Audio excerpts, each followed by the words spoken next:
Good to see you, lad. Sir Hanush told me you won his tourney. Good job, Henry.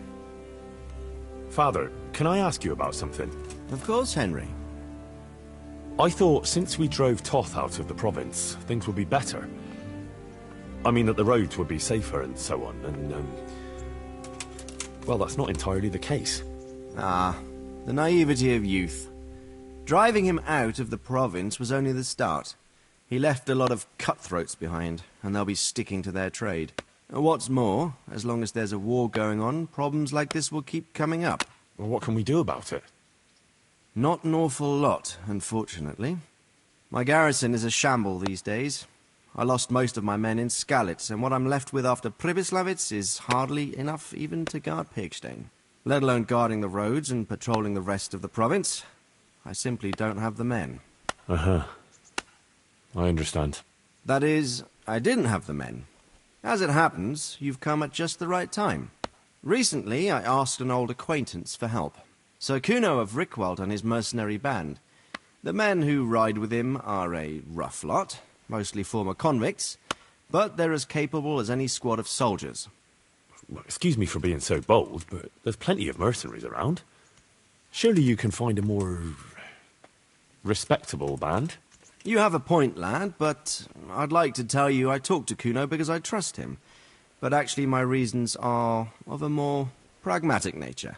You see, Kuno owes me a favour, so he'll serve me free of charge. So, you want me to join them? Yes, but that's not all. I told Kuno I'd send him a guide, but really what I need is for someone to keep a close eye on him and his men. Someone reliable, and I'd say you fit the part. Go and report to him at his encampment. You'll ride with his band on patrols and make sure they don't get too disorderly. Who is this Sir Kuno of Rickwald? He's the last baron of the House of Rickwald, which became impoverished. So he took to the mercenary trade, like many poor noblemen do, unless they become robbers, which often isn't all that different. He's certainly an entertaining companion, but as a mercenary, well, let's just say he has his own particular approach to certain matters. That sounds a little worrying. Oh, it's nothing too bad. Just that now and again he needs reminding not to step over the line. How is he indebted to you? I did him quite a big service, actually. I saved him from the hangman. Oh, that sounds like quite a story. How did it happen? You should ask him. You'll be spending quite a while riding together, so it'll help pass the time. But one thing I can tell you, he seems to have taken inspiration from me. A lot of his men had their own encounters with the executioner too. All right. I'll go and report to him. Excellent. He set up camp between Ratai and Ledechko. It's a good base for covering the province. Good luck, Henry. And watch out for yourself. I will, sir. Thanks. Goodbye.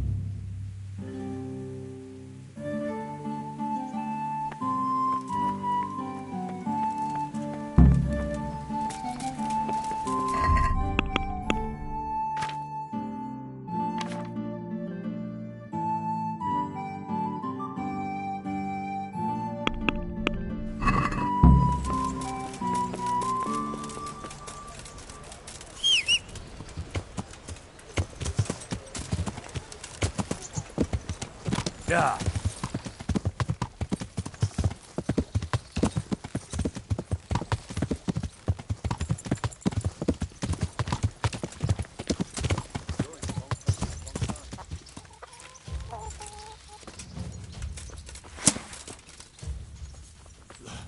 Ah, kurwa! Yeah. Yeah. Well now, look what's come crawling out from under some rock. There'll be no quarter.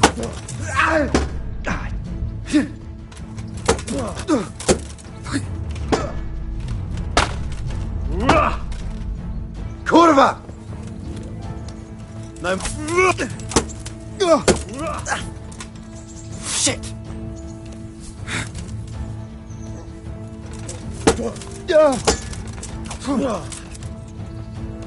Way off.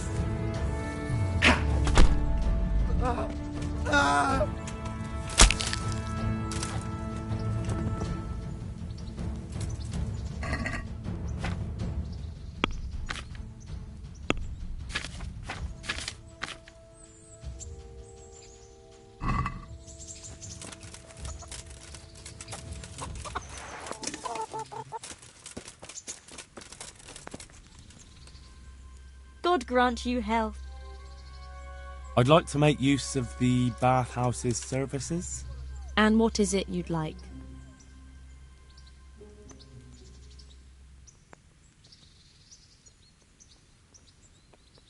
I'd like that. Thank you.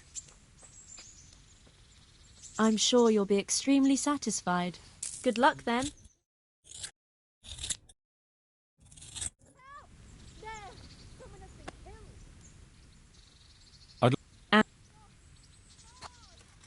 Take care.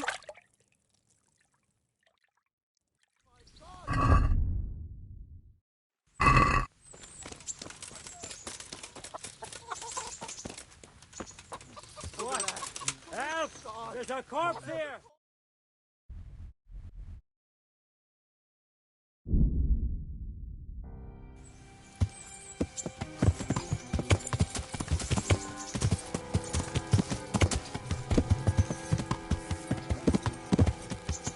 Yeah!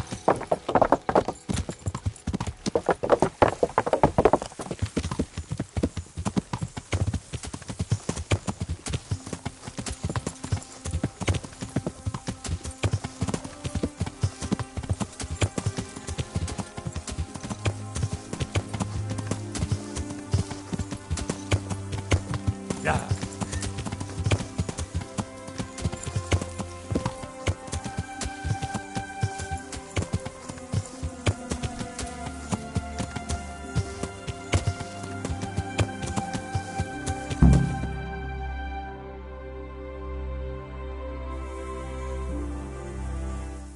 I'll be with you.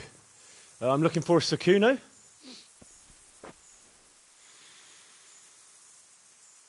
Sakuno? Baron Rickvold. Isn't this his camp?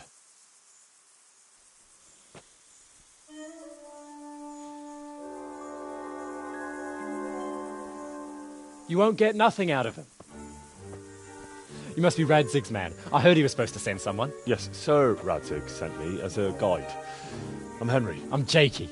And this here fella, we call the Stone. I can see why. What's up with him? Cat got his tongue? No, more like the dog got it. The executioner's dog. When the executioner ripped it out of him. Anyway, you better come along with me. I'll introduce you to the other fellas.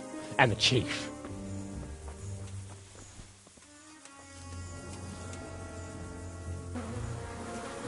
These here are the Bearman brothers, Petter and Jan. They're a barrel of laughs, except when they're too drunk to string two words together. Like now. Don't get on the wrong side of them, though. When their blood is up, well, it ain't a pretty sight. Pleased to make your acquaintance, I'm sure. Never mind the fancy poses, Stefan. You're trying to kill the fucker, not teach him how to dance. And you, Dangler, stand your ground. Don't let him lead you round by the nose. Sir? Well, sir, this is Henry. From Lord Kobler. Ah, it's about time Radzig got round to this. We need someone who knows their way around these parts. Leave off with the bowing and curtsying. We don't hold with that tomfoolery here. Jakey! Where the hell are you sneaking off to? Go to the farm and get water. The lads are thirsty. But I went last time. And you'll go next time, you ungrateful pup. Get your ass moving. Snot-nosed brat. You pull them out of a pile of shit, and they thank you with back talk. Where were we? Oh yeah. We need a guide who knows these parts. So I hope I can rely on you, Herman. It's Henry. Right. As I said to Radzig, I don't want to carry any dead weight. We could find ourselves in some very tight situations where every sword counts. I know how to handle a sword, all right? I've heard a lot of fellas say that. They still ended up on the wrong end of one. We'll find out. Stefan, take a break. Dangler, let's find out what Harold here can do. Sure. No problem, Chief.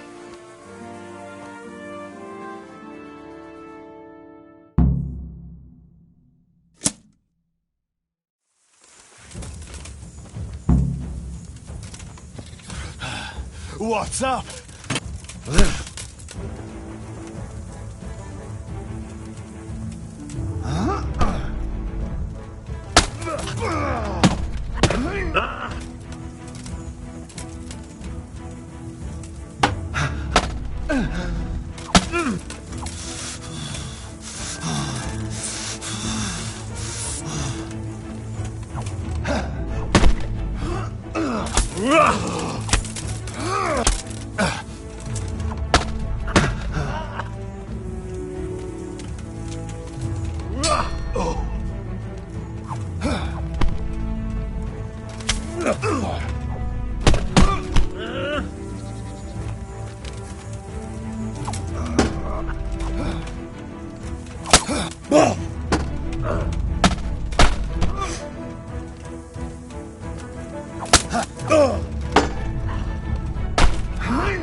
You didn't fare badly at all, I must say. You can ride with us. All right, good. Thanks. Don't thank me yet. You don't know what you're letting yourself in for. Sir Kuno, can you tell me something about yourself? Drop the sir. That title brought me nothing but grief. But what do you want to know? Sir Radzig told me the Rickvold family lost its wealth. How did that happen? There's all sorts of ways to become impoverished. Nothing easier. Especially when your father's a fool. And your mother's mad as a bat. Oh. But it's a long and twisted story. We took our name from Rickvold Castle. But that actually belonged to the convent of the Poor Clares in Tynitz. And my father only leased it. You see, he knew the abbess there since they were young. Knew her very well. There was even talk that she only joined the order because her family wouldn't let her marry him. Anyway, whether he was fucking her right there in the convent, or he just took a lot of interest in scripture, he spent an awful lot of time in Tynitz. Oh, he might have been after a bit of both. Sinning and confessing all in one place. Well, I can see the convenience of it. Anyway, my mother never had strong nerves. Truth be told, her sanity was always shaky. Pa's escapades drove her cuckoo entirely. Then, one frosty December morning, I was woken by screaming and smoke. I looked out the window, and I saw my mother there, in the courtyard, wreathed in flames. Behind her, the stables, the farm buildings and the tower were burning too. And she just stood there, shrieking with laughter. Christ, that sounds like a scene straight out of hell. Hellish it was, I can tell you. Me and my sister Adela and a few servants managed to get out before the whole place went up. I couldn't get to my father. Or my little brother.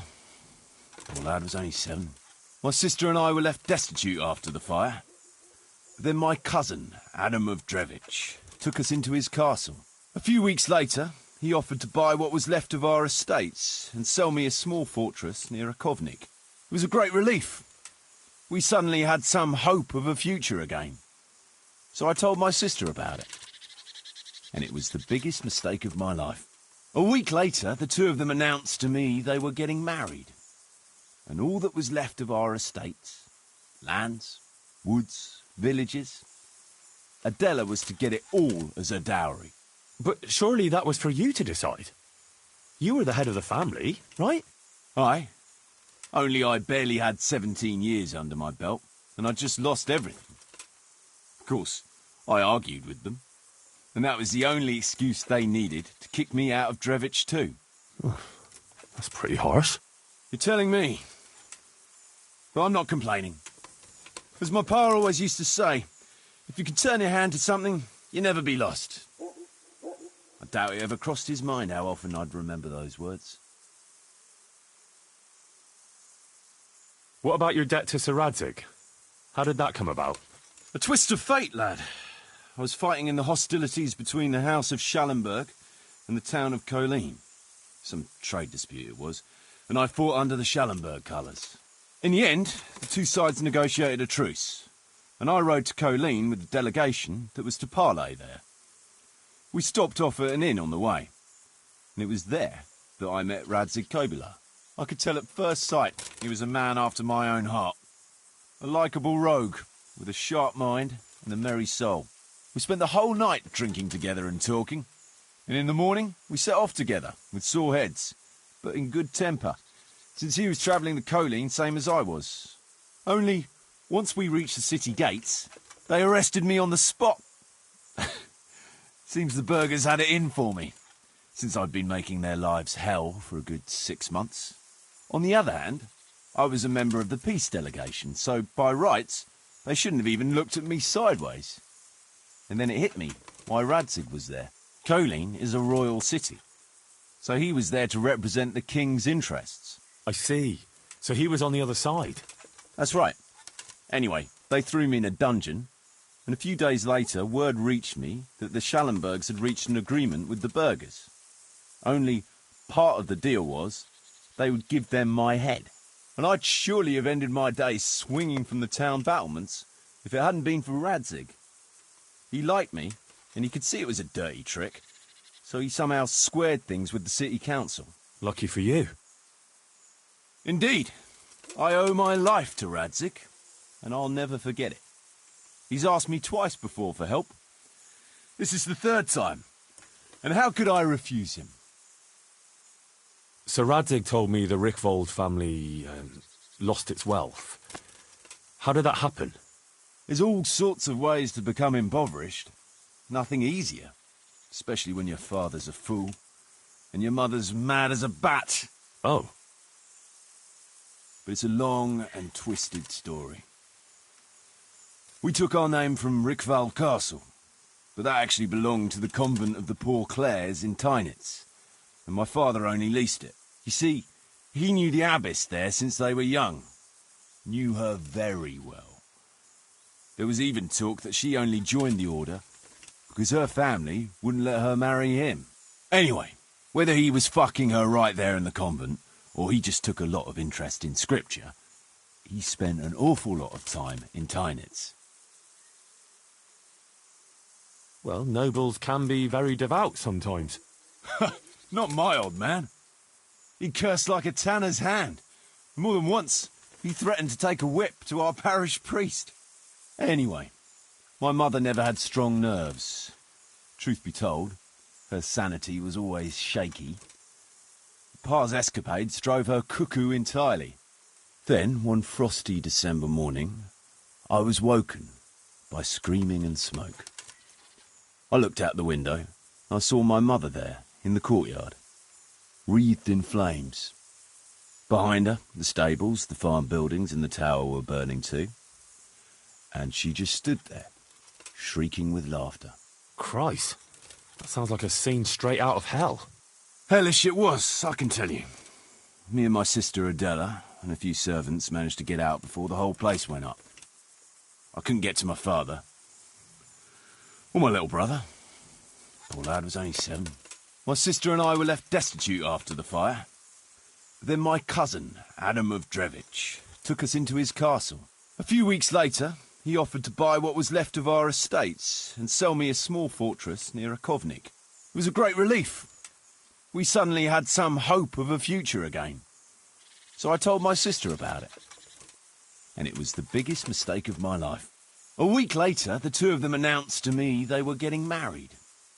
And all that was left of our estates, lands, woods, villages, Adela was to get it all as a dowry. But surely that was for you to decide. You were the head of the family, right? Aye. Only I barely had 17 years under my belt, and I'd just lost everything. Of course, I argued with them, and that was the only excuse they needed to kick me out of Drevich too.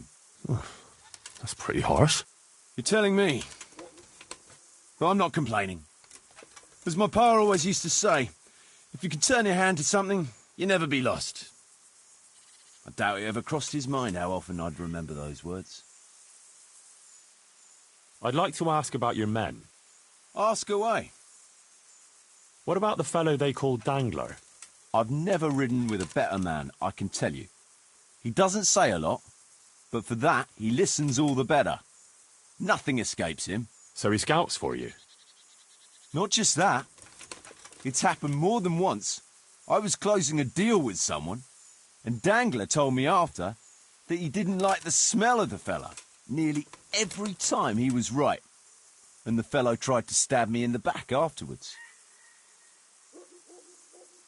Those Behrman brothers are quite a pair. Indeed they are. There's no more mercy in them than in, well, a bear. If I told them to skewer you on the spot, they'd do it, without batting an eyelid. Jesus. Oh, aye. They'd argue first about which one of them got to do the job. But they're as obedient as a huntsman's dogs. Real soldiers, the pair of them. As long as they don't get too drunk. Then there's no keeping them under control. But nobody's perfect.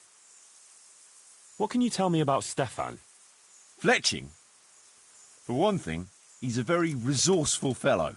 How did he come to join your band? Well, let's just say he was in the right place at the right time. You'll find he has quite a knack for that. What exactly happened? Sorry, I'd love to tell you the whole story, but I'd be betraying his trust. Oh, now you've got me curious. Maybe I should ask him myself. Sure, why not? Our Fletch does love to converse. What about that dumb one? How did he end up with you? The stone? Oh, he just kind of tagged along. Just like that? Aye, just like that. We were riding from Olomouc to a castle past Kladsko, when we ran into him and some other wayfarers camping along the way. You know how it goes. We made acquaintance with them, had a drink or two. Then we travelled on together. After all, there's safety in numbers. I'm not sure I'd be thinking that if I ran into you lot on the road. We might have done some things I ain't proud of, but wayfarers are sacred even for me. Anyway, our fellow travellers dropped off along the way. One in Mohelnitz, one in Schoenberg, and the rest in Kladsko. Except for the stone. He stuck with us the whole way. The fellas kept asking him what he was after, but of course he never said a word. When we were approaching Barsdorf, I ordered the men to get rid of him. I had some business at the castle, and I didn't want any strangers sticking their noses in. Stefan tried to tell him nicely, but he just sat there, staring like he was turned to stone. That's when we gave him the name. Then the Behrman brothers tried to get him off his horse. He booted Jan in the face and knocked him out cold. Then he jumped down and felled Petter with one punch. A man who can do that is a man you want on your side. So we kept him. Weren't you worried about having a stranger in your band? Especially one who didn't talk. No, I figured if you can't talk, you can't tell. Besides, I've had worse.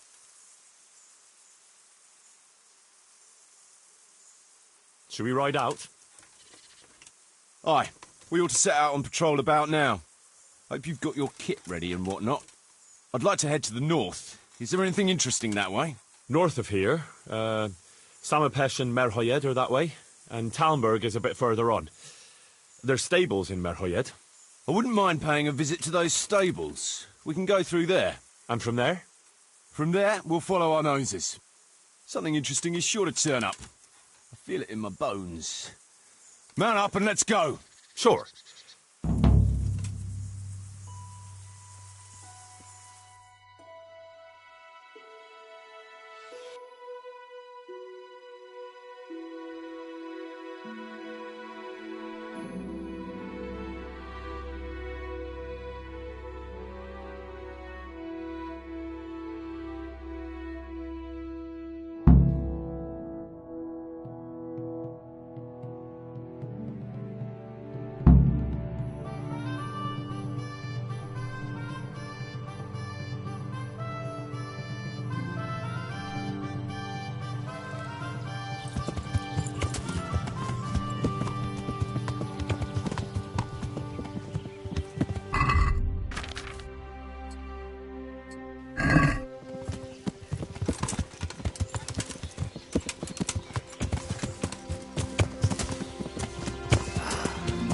What a fine day, eh, brother? Indeed, brother. You know what I like best about days like this, yeah?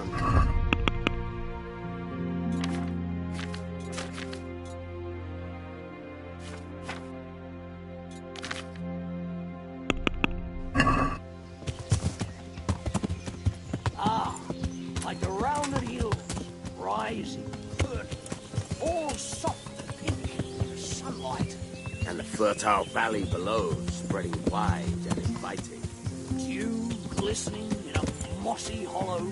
The sweet aroma of honey in the air. The sturdy poplar, standing tall and erect. Aye. It reminds me of that day. That day where the two of us fucked Fletcher's ma. Very droll. You'd make a stuffed bird. Your ma's a stuffed bird. I stuffed her myself. I can't smell any chamomile. Well, men, how are things? May I? Yes, Fletch? How shall I put it? I'm a little concerned about the prospects in these parts, Chief. Oh? How's that? I've been looking around, and if you'll pardon me, it seems to me that we've been stuck for a long time in the arsehole of beyond. It's not Paris, France, I'll grant you. What I mean to say is, I haven't got any new kit or arrows since the day Jakey joined us. It makes me uneasy, Chief. I see. What about the rest of you? I don't know what Fletcher's moaning about. There's plenty of booze and loose wenches nearby. Not to mention fools in the taverns who don't know when to stop rolling those dice. Dangler? It's the arsehole of beyond everywhere we go. And it always makes me uneasy. Jakey? Fletch can complain. I was supposed to get a suit of armor, and all I got was a shitty kettle hat. Sorry, but they don't do hauberks in girls' sizes. Oh? Well, how did you get yours then? All right, I appreciate your honesty, lads. Don't worry, there will be plunder. We're here to fight, and to the victor the spoils. That's how it's always been. But no purse of silver will shed blood for you on the battlefield. That's what this company is for. And I hope you never forget the golden rule. You can joke all you want, moan all you want, but nothing will keep your skins in one piece better than trusting your leader, who you choose by your own free will. So don't ever forget that. Amen.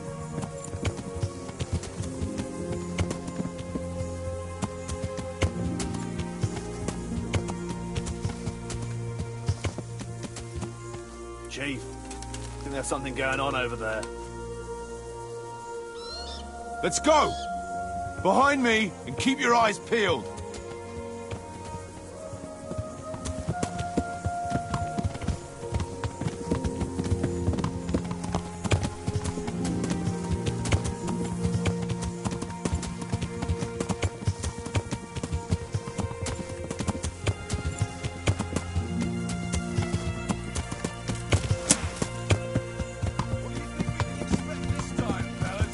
Groschen, hidden in a piss pot under the bed. Nice chunk of beef. No one there will be eating. On account of it'd just fall out through the holes in their bellies, eh, brother? My mouth is already watering, brother. And I haven't even touched a purse yet. Once you get your hands on some loot, I'll be happy to play you for your hard-earned grosh in the back of the camp. Poor old Fletch. Never gets to see the action from close up. What about you, Dangler? What do you expect to find? Futility and human suffering, like always. Always full of good cheer, eh, Dangler? Why don't you take a leaf out of Stone's book and shut the fuck up? Jesus, I wish you'd all shut the fuck up.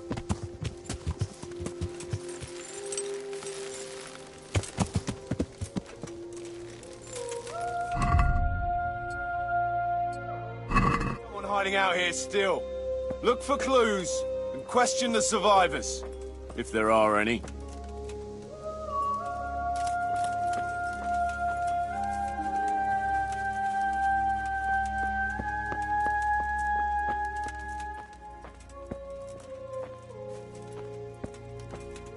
Jesus Christ, what a massacre.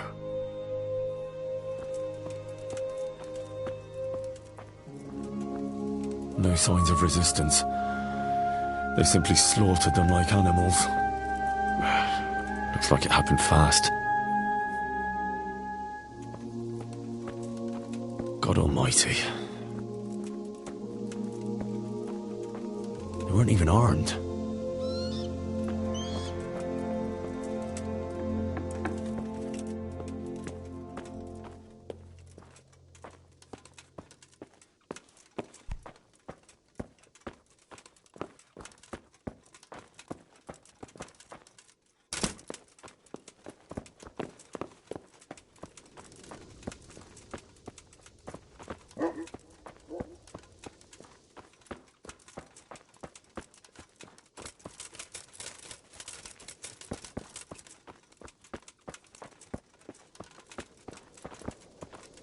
They turned the place over good and proper.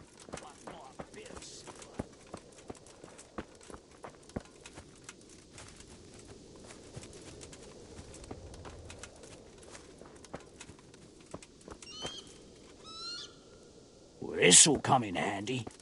And this.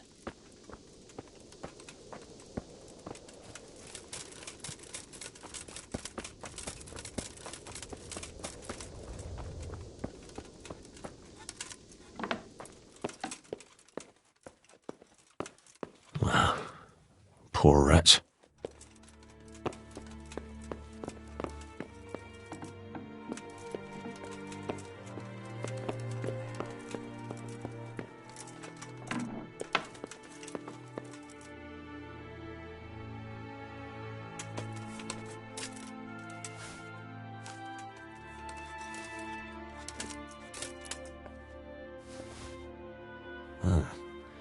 Kuno will want to know about this.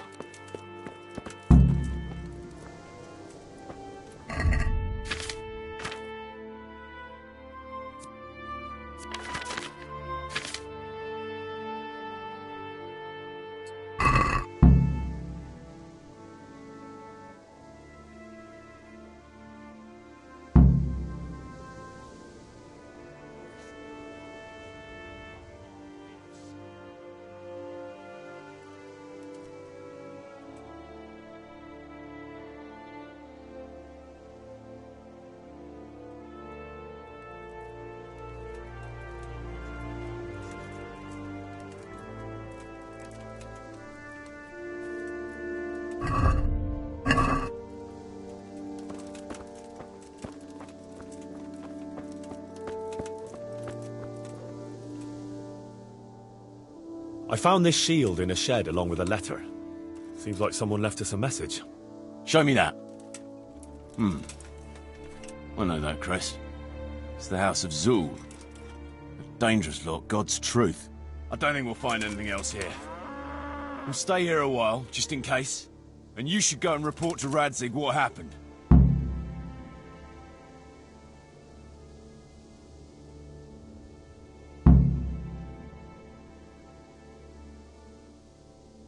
What do you know about these Zuls? A family of impoverished nobles. They fought in the Margraviate Wars in Moravia. But what they're after in Bohemia, I've no idea. I thought I could go and search for those raiders. They might not have gotten very far yet. All right. It's always good to have an extra pair of eyes. We'll keep searching here for a while, and then head back to the camp.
Don't move a finger!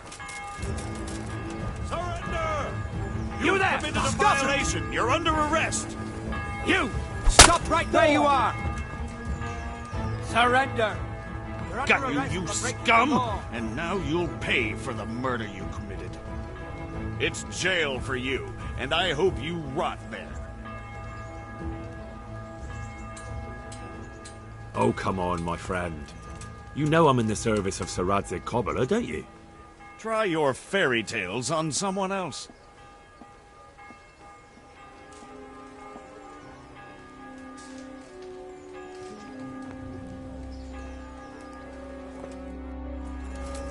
Surrender!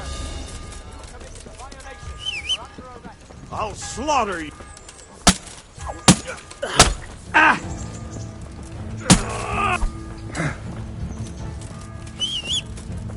Is that all? Is that the best you can do? Yeah! Insolent! You'll get...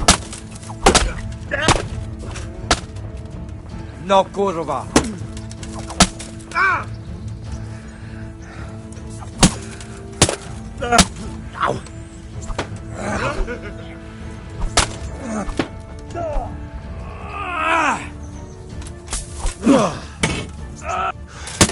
You're dead.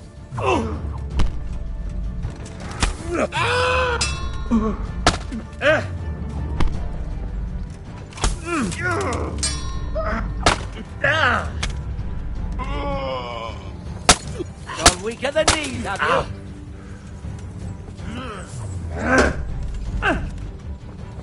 Missed.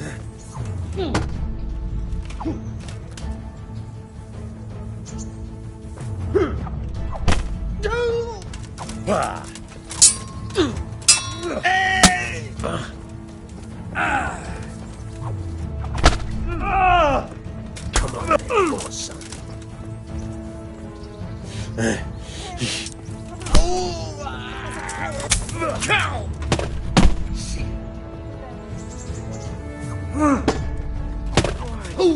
Stop, hear me? Stop. I give up. Come here! Jesus Christ!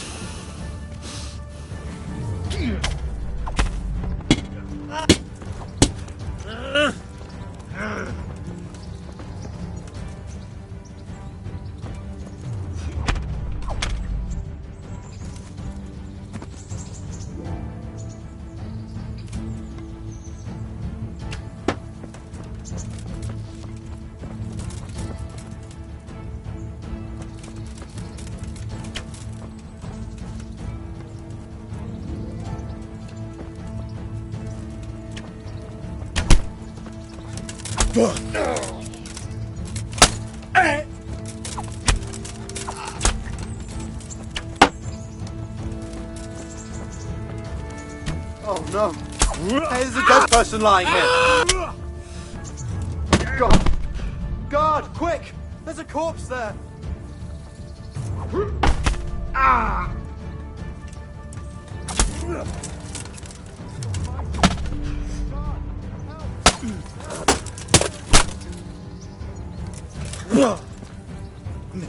Now.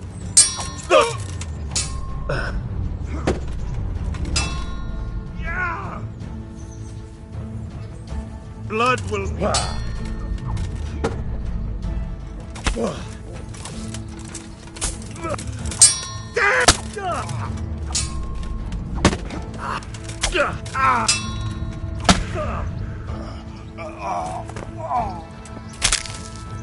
Hey, who's there? Jesus, a corpse! Watch out! The murderer might...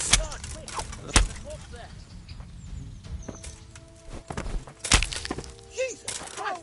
A corpse! There's a dead person here!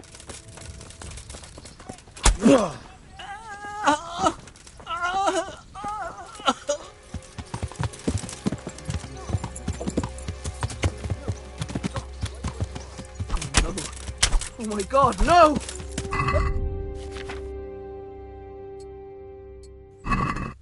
Here! Help!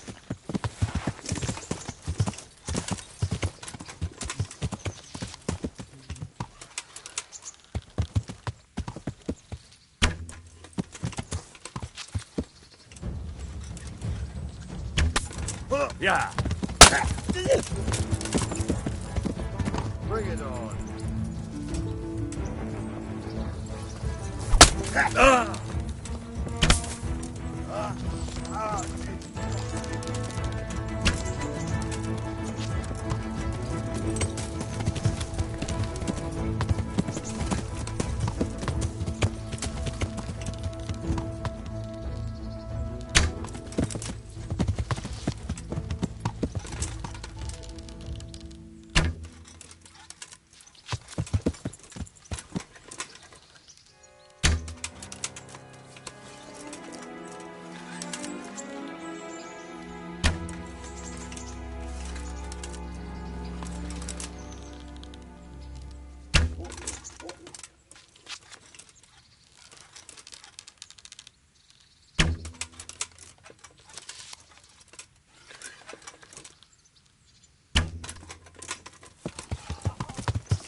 Hey, you! Halt!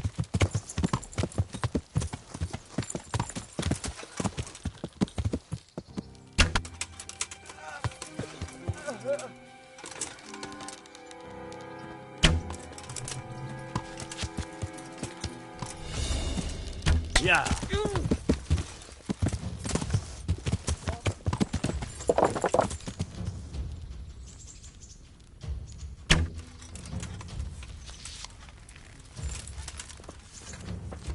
You call that combat?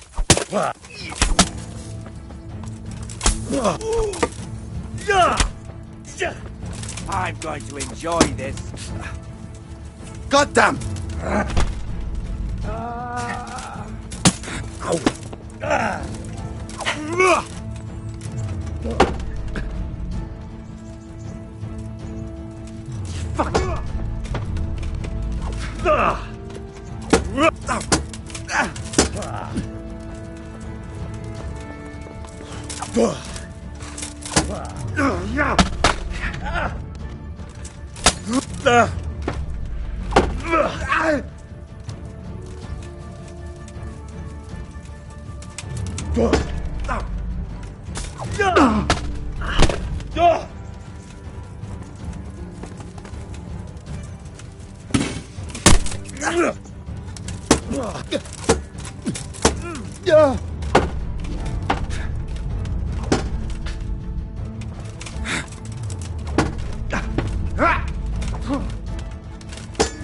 Ow!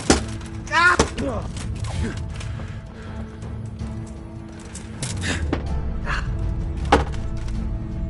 Bugger!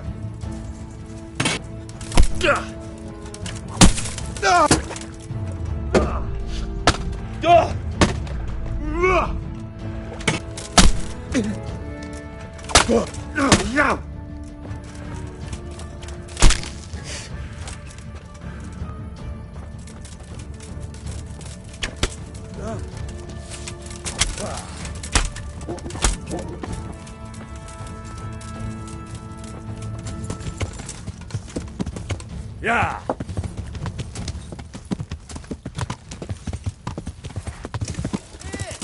A car! God almighty! Over there! My... Jesus Christ! A corpse!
Jesus Christ!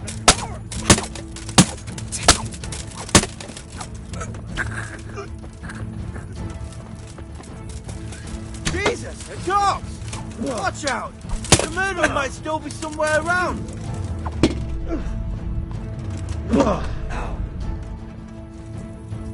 Bring it on! My God! God! Quick! There's a corpse there!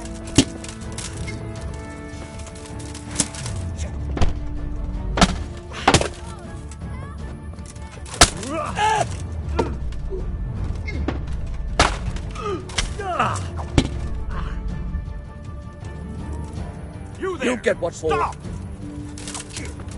Hey, you! Don't move a muscle!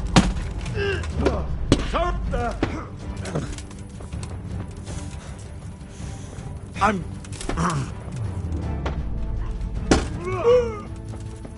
Shit! Ah!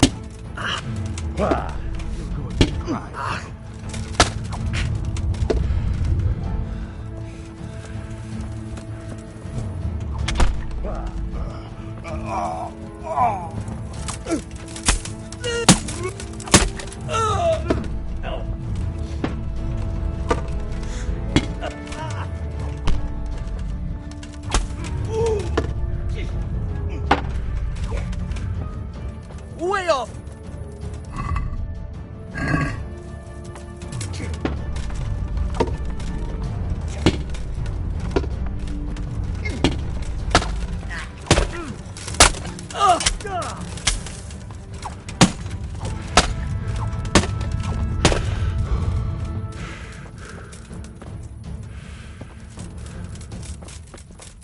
Don't move up.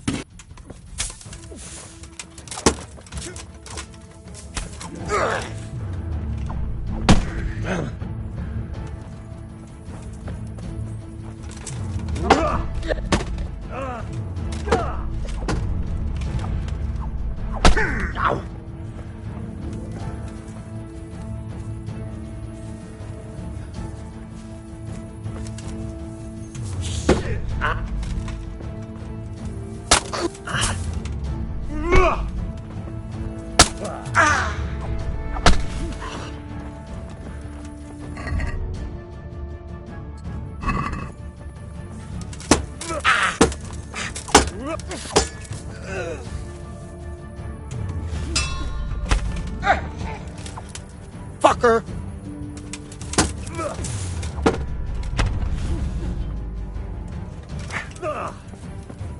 Missed.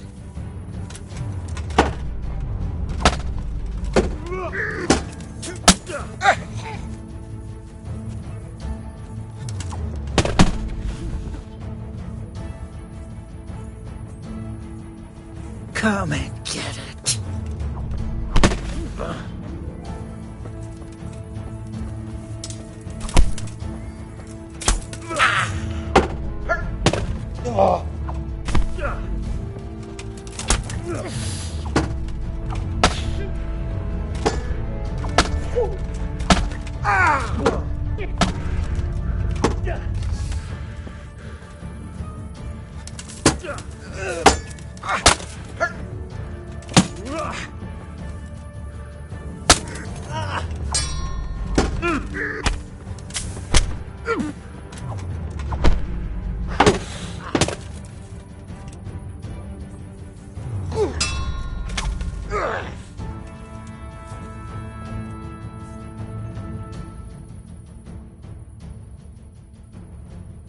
No, forget it. Now you die. You beast!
Here! Over there! My God, there's a corpse! Someone there. My God, guard! Quick! There's a corpse there!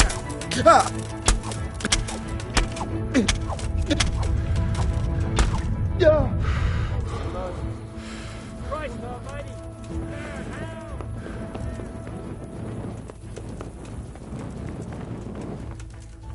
Hey!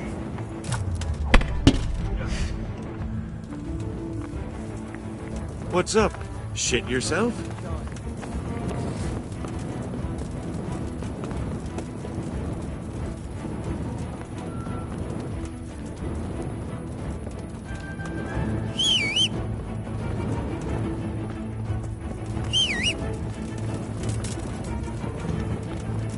You'll get one.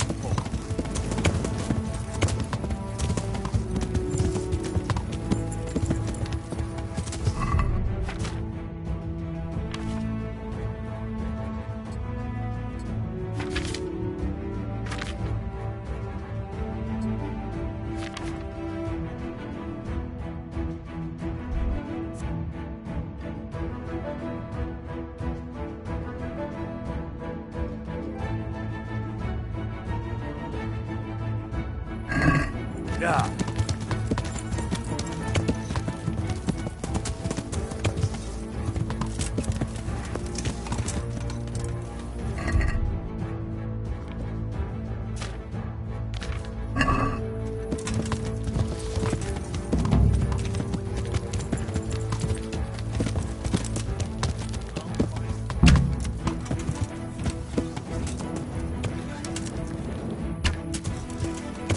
Yeah.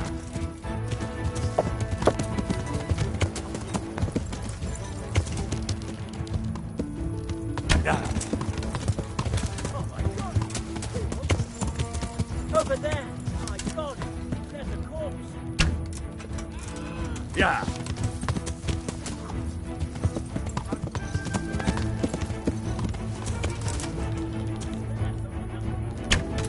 Yeah.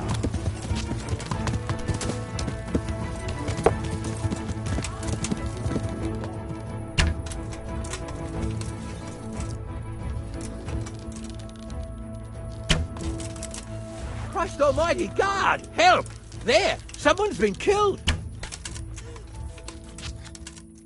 Over there! My God! Yeah. There's a corpse!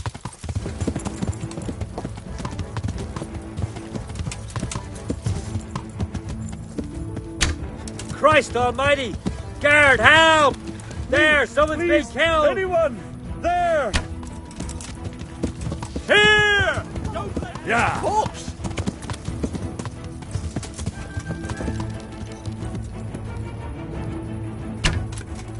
You call that comp? Yeah.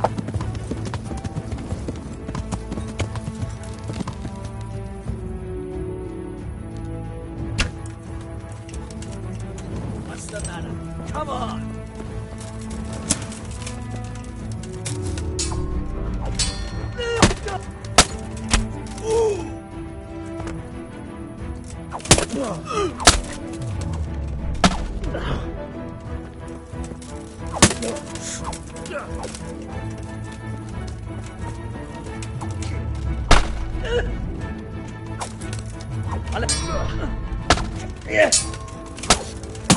Ow!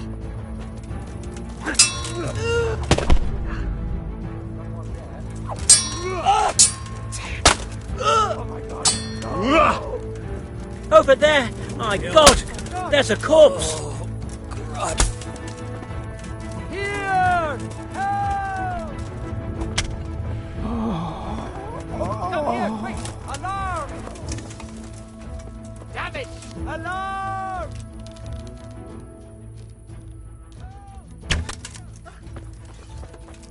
Over there! My God! There's a corpse!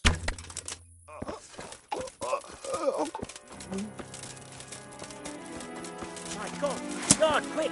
There's a corpse there!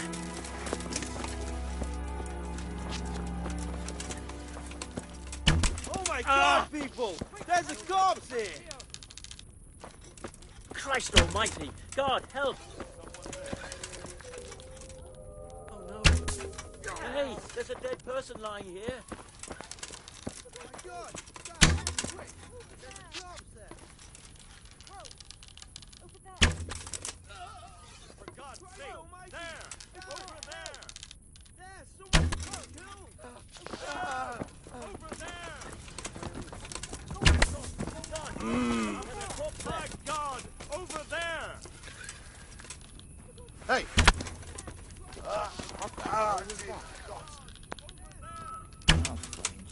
Oh no! Hey! There's a dead person lying here! Over there!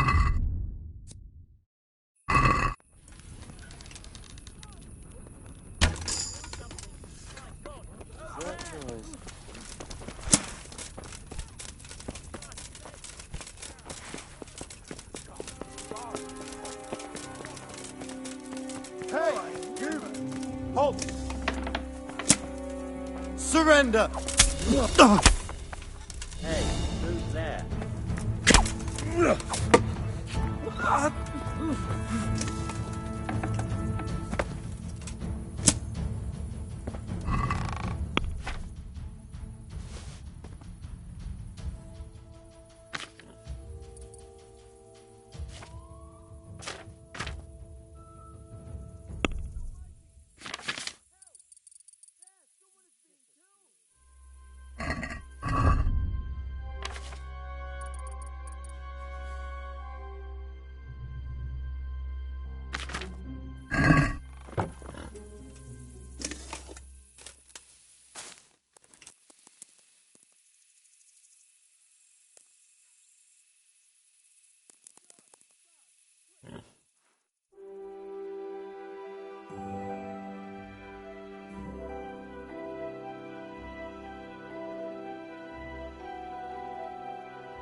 What do you want?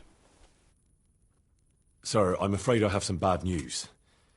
We came across a burnt-out farm near Merhoyed. Toth must have left some of his cronies behind. Now, this is something else, sir. We found a shield there with a crest. A tricolour star on a blue field. I know that coat of arms, unfortunately. It's the House of Zul. There was a letter there, too. Show it to me. Although I think I already know what it will say. Here you are, sir. Unscrupulous beast. Cruelty and malevolence. I challenge you to face me in a duel. Defend your honour. Antinomious wretch. Well, that's nice. Signed, Hagen Zul. As I expected, old grievances coming back to haunt me. This Sir Hagen wants to challenge you to a duel. Apparently, he still hopes I will agree to this kind of outmoded solution to disputes. But surely you can't refuse a challenge to a duel. What about your honour? Henry, my boy, honour is a splendid thing, and it should be held in high regard. But in time, you'll learn that some matters are not so straightforward. Like this one? Yes, like this one. The only reason Hagen is challenging me now is that he has a marked advantage. I've served as the royal hetman for the last 15 years and become a courtier. Hagen, meanwhile, was fighting in the Margraviate Wars in Moravia and elsewhere as a mercenary. Which of us do you think would win a duel? That's not honour, but an abuse of honour. Commonplace opportunism. I don't blame him for trying, but I'm not such a fool as to play by his rules. What happened between you and Sir Hagen? That's a long story. Well, if I'm to know what I'm up against, I'll need to hear at least the gist of it. True. All right, in a nutshell. Several years ago, I had to resolve a bloody feud between the Zuls and another family. The Zuls were clearly in the wrong, but refused to accept my ruling. So, I hanged the head of the family, razed their castle to the ground, and confiscated their property. Ever since then, they've had it in for me, not surprisingly. But you acted in good conscience.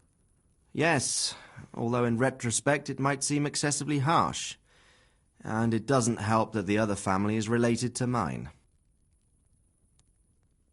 Well, what are we going to do about this? You and Kuno's band will just have to deal with Hagen and prevent further mayhem. The longer he's marauding around these parts, the greater the chances that I'll finally have to succumb to his conditions. So you'd fight him, if it came to that? Let's hope it doesn't come to that. But maybe there's something else behind this challenge. Maybe it's coin he's after. Who knows? All right. We'll deal with him, sir. I'm sure you will, Henry. Yeah.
Who's there? Who's there? Oh. Oh my God! There! He killed someone! Gone weak at the knee, yeah. Here! Don't let him get hurt! Come here! Damn it! Oh, Alive! my God, no! Over there! Oh, there's Over a here! God! Quick! There's a corpse there! Over here! Quick! Alarm! Over here! Help! Over there! My God, there's a corpse!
Oh dear, does that hurt?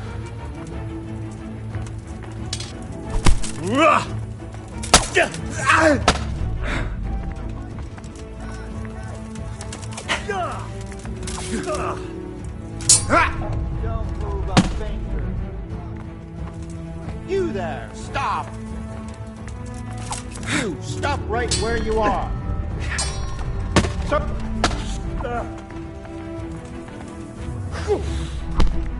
You can still yield.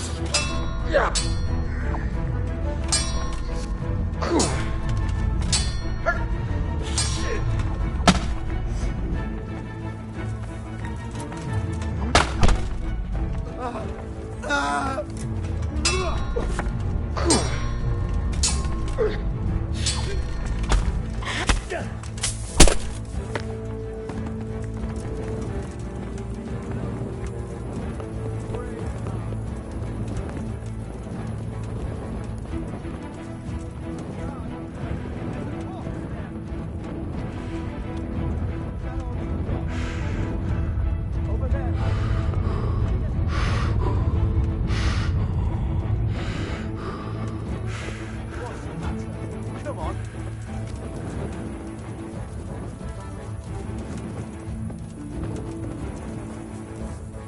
Gone weak at the knees, have you?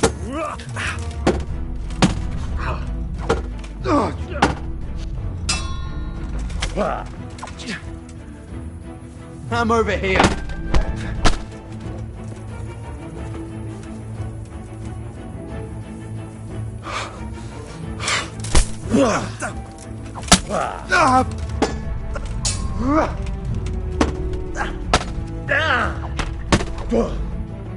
All right, you win.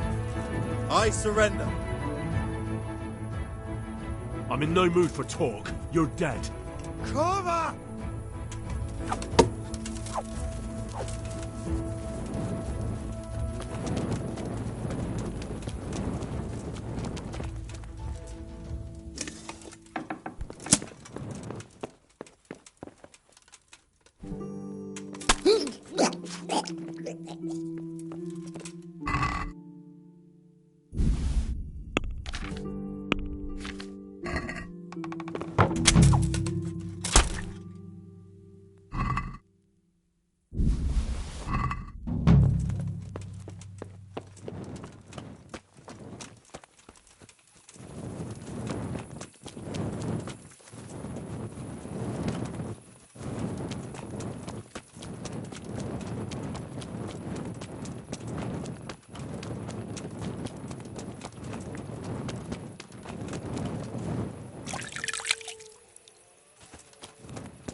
say.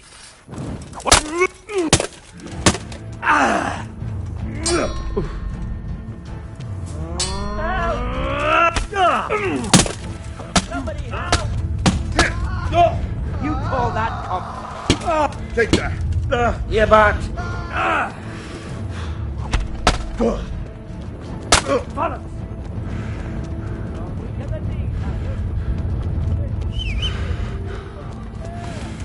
Yeah. You're dead. Yeah.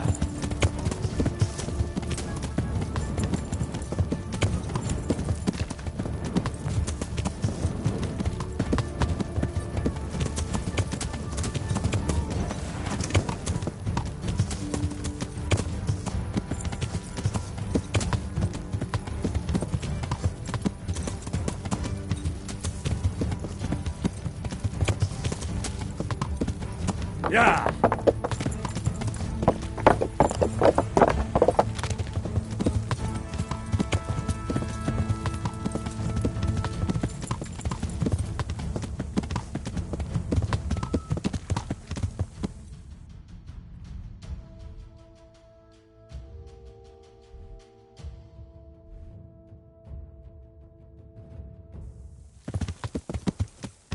Yeah.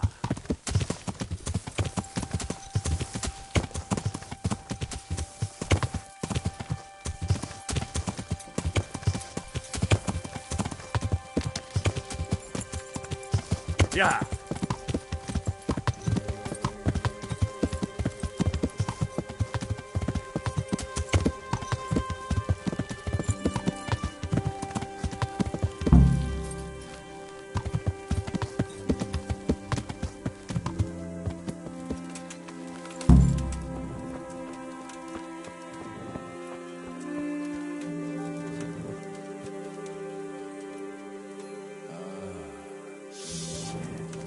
Sod off.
I'd been to see Sir Radzig. So how did he take the news? Well, he wasn't exactly happy about it. I can well imagine. I wouldn't want the Zulls plundering my estates either. If I had any. He wants us to carry on patrolling the area. There's nothing else for it. That makes sense. I don't think he'll come to us. So we'll just have to hope we run into him. I'd like to check out the big forest to the north, and then carry on via Ujits. Sure. Mount up then, and let's go.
Please, can we stop for a bit? My arse is aching, and I've such a thirst I could drink a moat dry. Same here. What do you say, Chief? Not to worry. We choose it soon. We'll spend the night there. I heard they've got a peculiar priest there.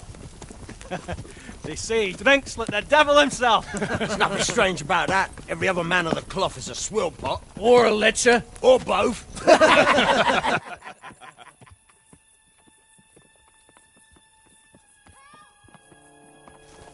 Quiet. Listen.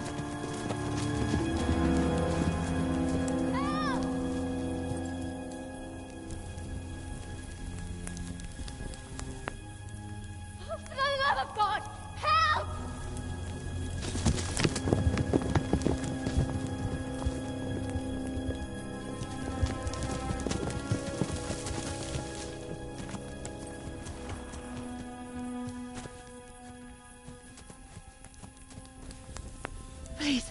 Please, sir, help me. Don't worry, lass. Nothing to fear. We're with Sir Radzig, in the manner of speaking. What's the matter? These brigands came.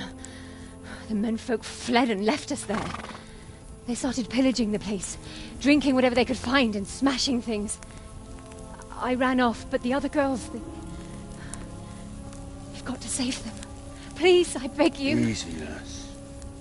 Drinking, you say? Aye, sir. They rolled the casks into the courtyard and started swilling like pigs from a trough. Well, as our old cook used to say, if you want to make a proper goulash, you should soak the meat in ale for a while to soften it first. Ah, let them get well soaked, and then go and chop them up. Good thinking, Chief. But what about the girls? Those men, they were... I'm sure your friends won't be getting nothing they ain't had before. Well, unless they be nuns.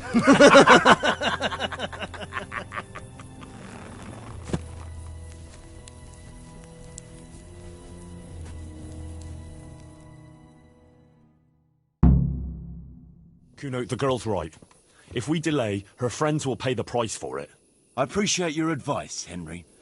But it's caution that'll keep you alive, not chivalrous deeds.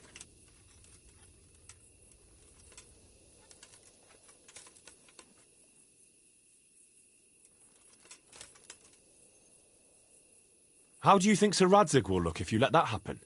What will people say? If I cared what people say, I wouldn't be a mercenary. It's no skin off my nose. Well, I can tell you, Sir Radzig cares, and so do I. So we better ride there right now. All right. I hope your Radzig will take care of my funeral mass too. My sin-burdened soul will need a bit of a push to get through the gates of heaven. Don't worry. They won't be as drunk as you'd like, but they won't be entirely sober either. True enough. Let's do it then. Right. We better try and save those girls from Hagen's brutes. Let's go!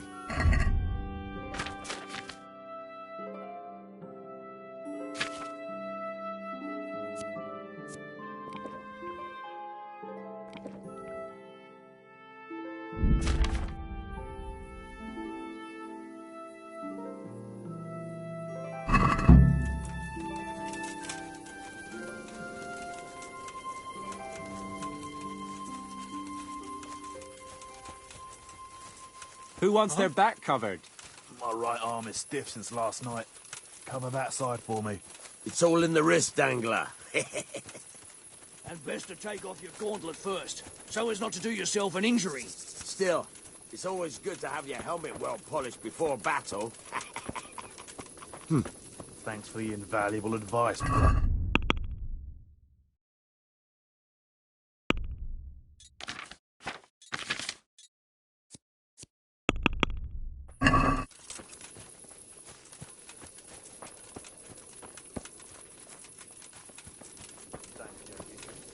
Look out!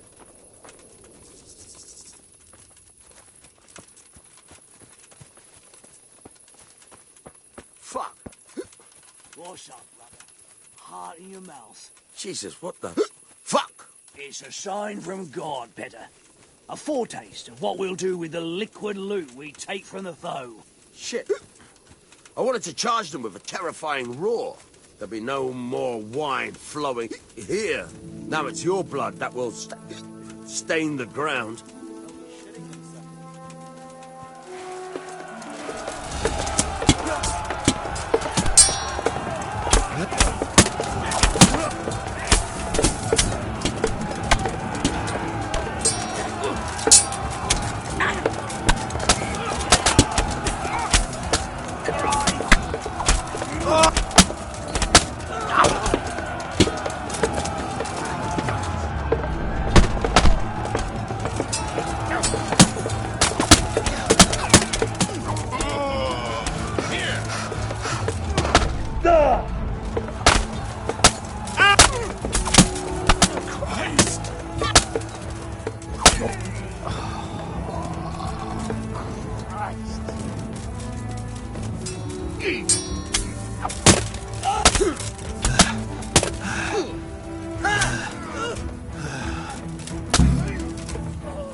Well, at least the booze didn't run away.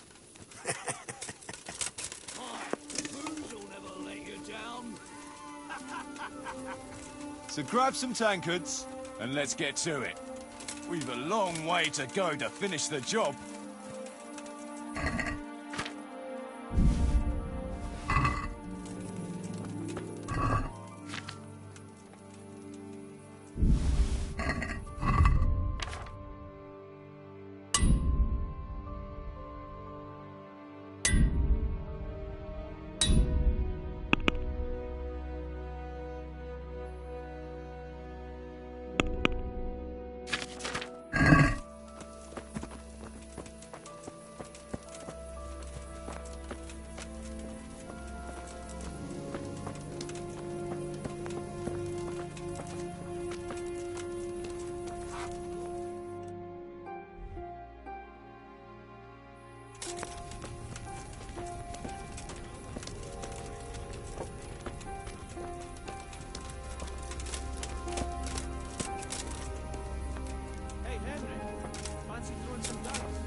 You want to have a scrap with me?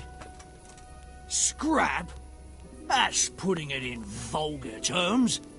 I want to challenge you to an honourable bout of combat.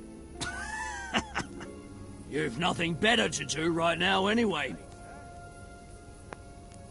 All right. A little practice always helps. My very words. Come on, then.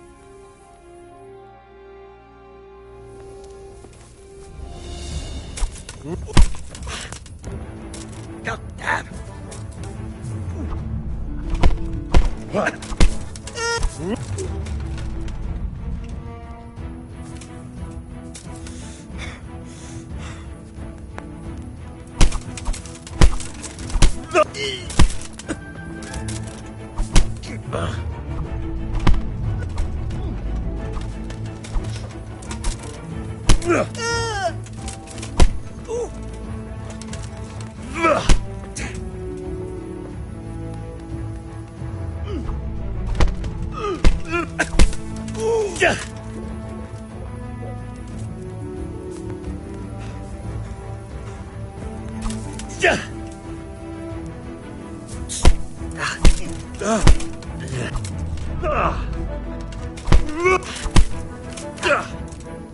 Missed.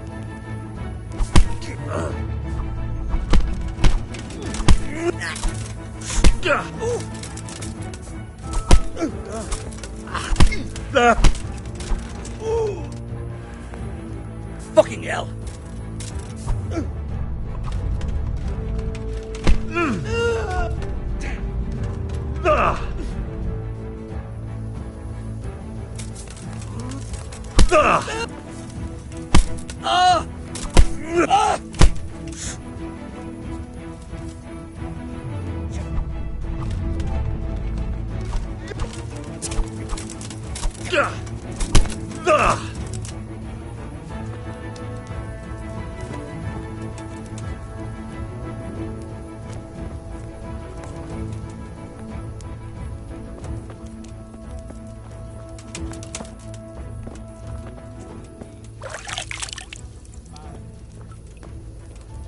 How about a game?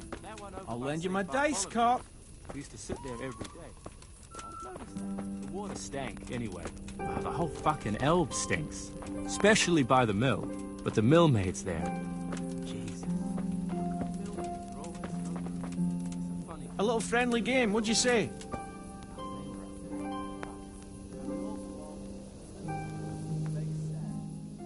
Up for a game? Always. I've got some nice little items to wager. What do you say? Well, that depends what you have. I've got a shield, a jupon, and a very fine embroidered hat. The shield's got the Rickfald crest, a nice piece, handles well, and tough enough to take quite a battering. Then I've got this combat jupon. Not only does it look good, but it'll help keep your skin in one piece. And then there's this noble hat. It's not a lot of use on the battlefield, but if you want to look, it'll serve.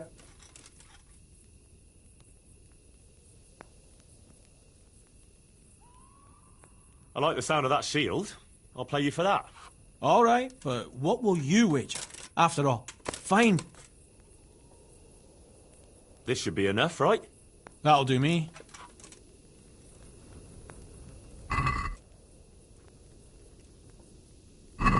We'll see whose side Lady Luck is on.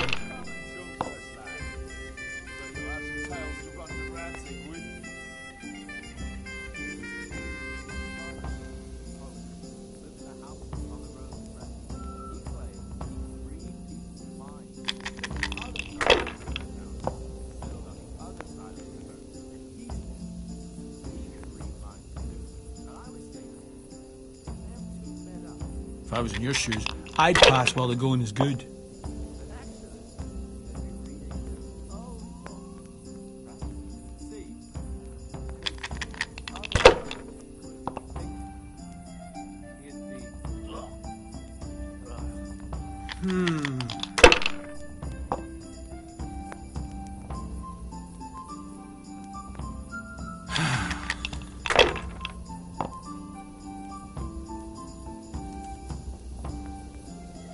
We'll see. God's holy hat!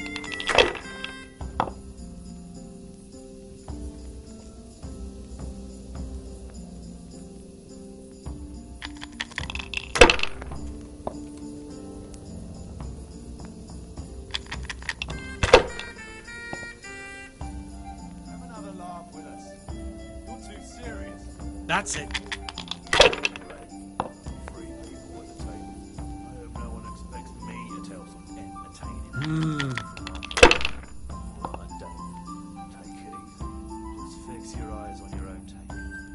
This'll be the one.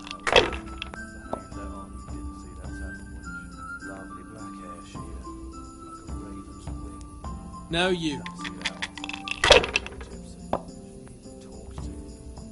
You kept your mouth shut and stared at the table. Didn't say a word. Quiet as the grave. By Christ. I've fallen your way and no mistake.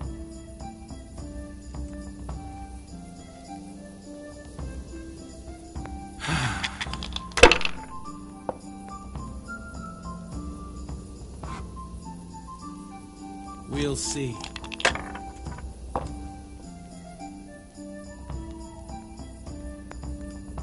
That's it.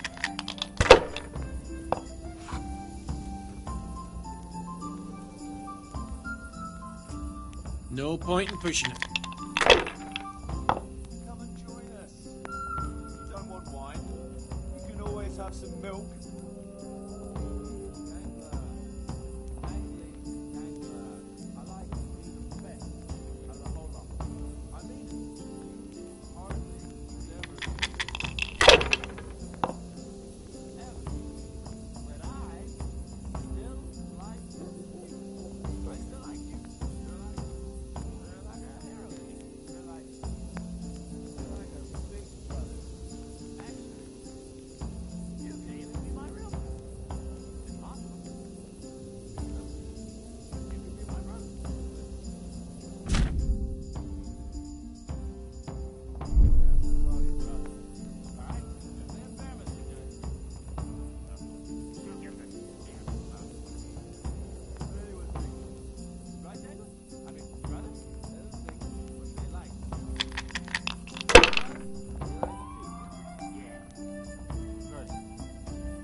This'll be the one.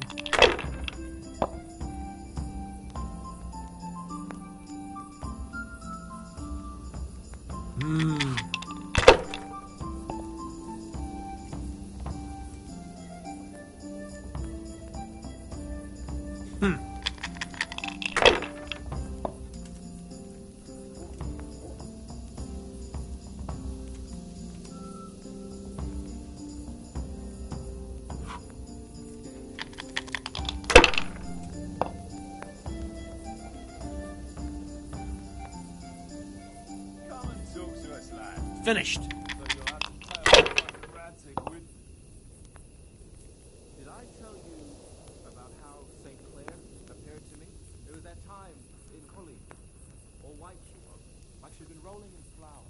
I wanted to ask her what kind of bread Shit! she baked. I figured maybe she liked sweet bread, seeing as how she didn't eat meat. But who knows?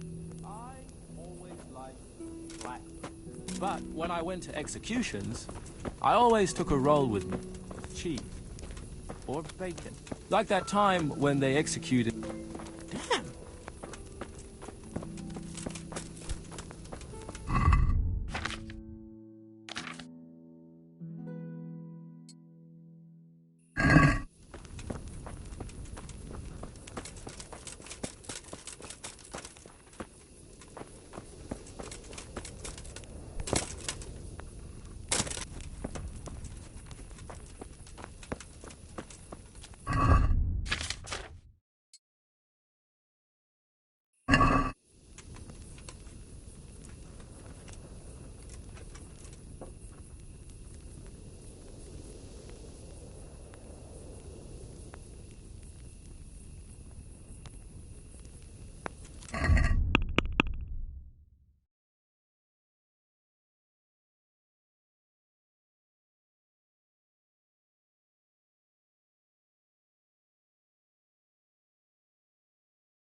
Henry, come here. We don't bite. There used to be this charlatan in Colleen. Lived in a house on the road to Brandy's.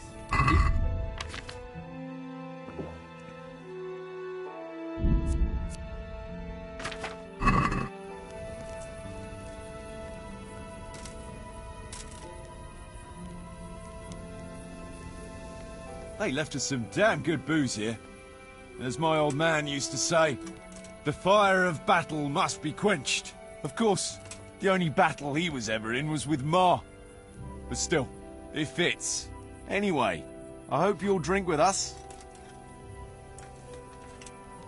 Sure. Why look a gift horse in the mouth? My words exactly. Me and the lads were just saying how we know nothing about you. Most of the folk around here have hardly been further than the village market. But you must have seen a thing or two.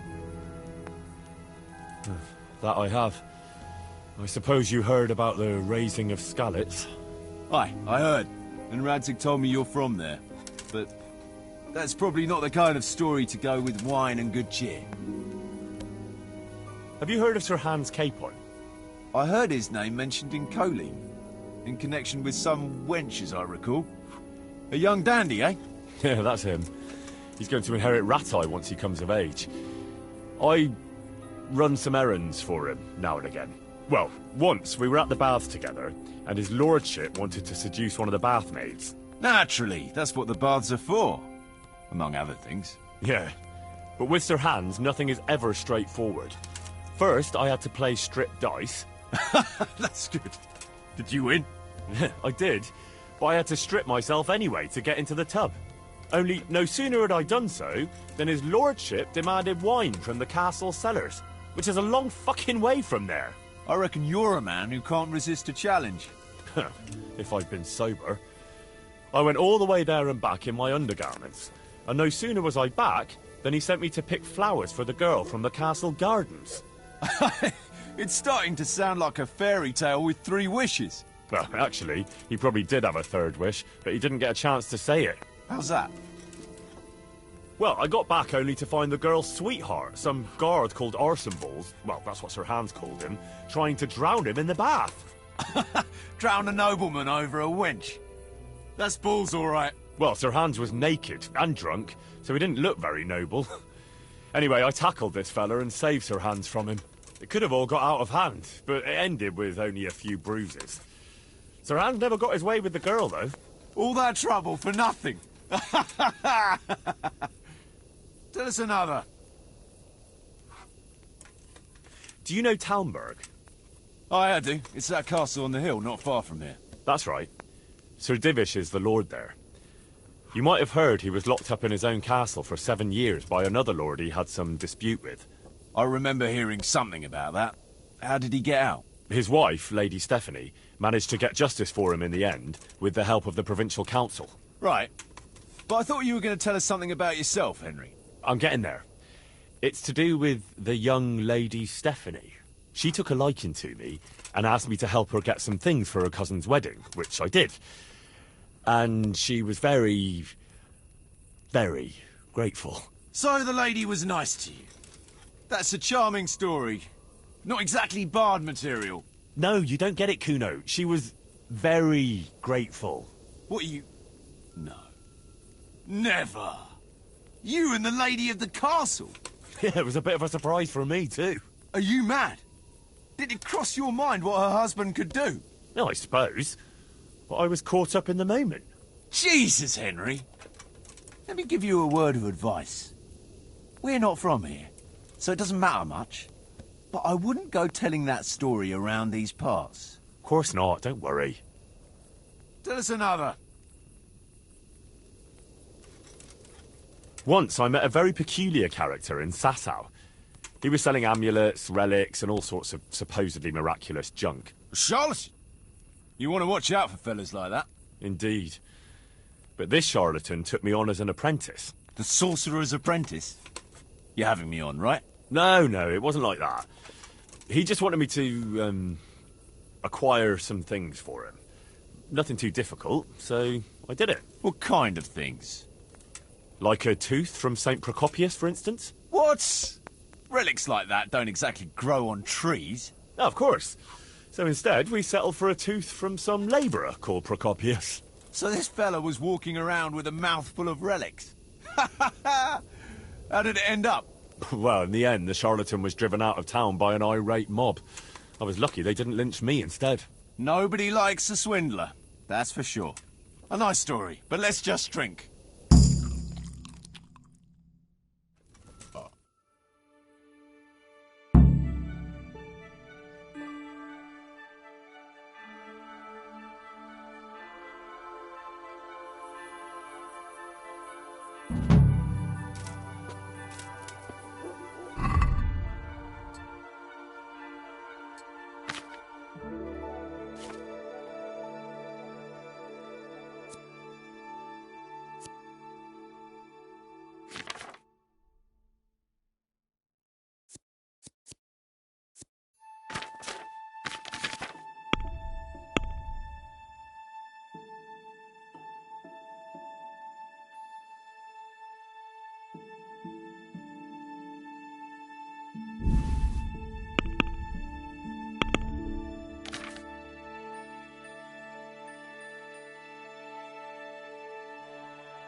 Yeah.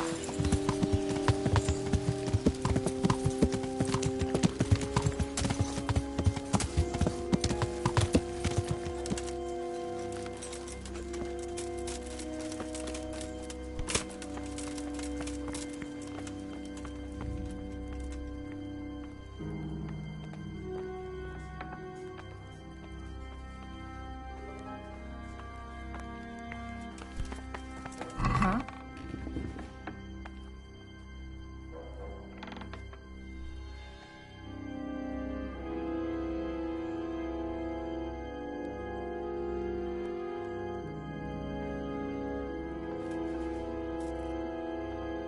Hey!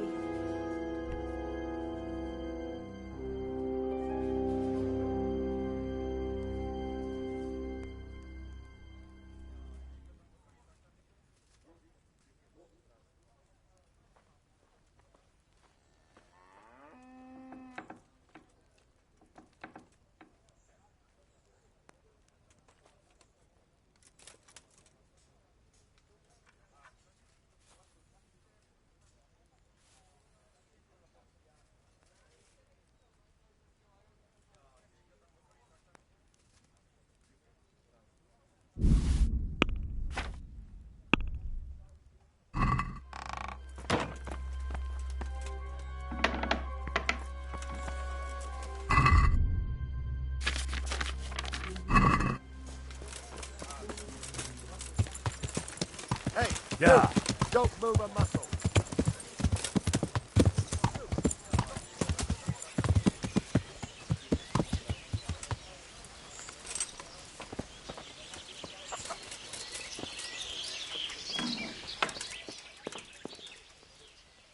I hope I... Take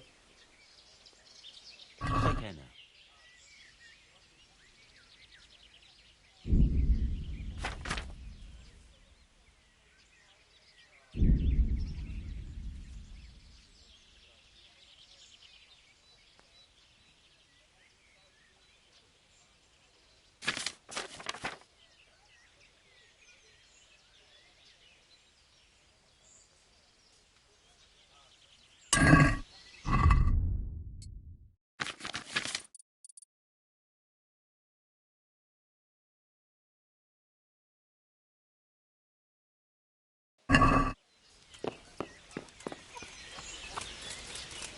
Hey, you!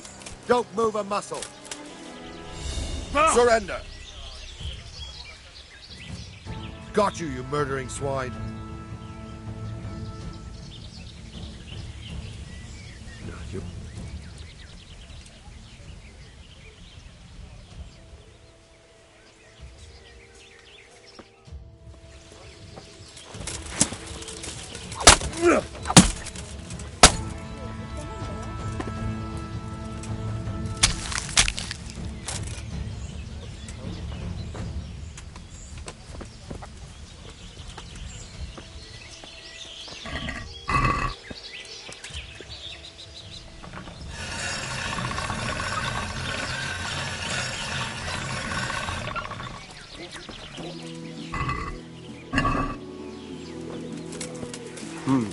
What was that? Yeah.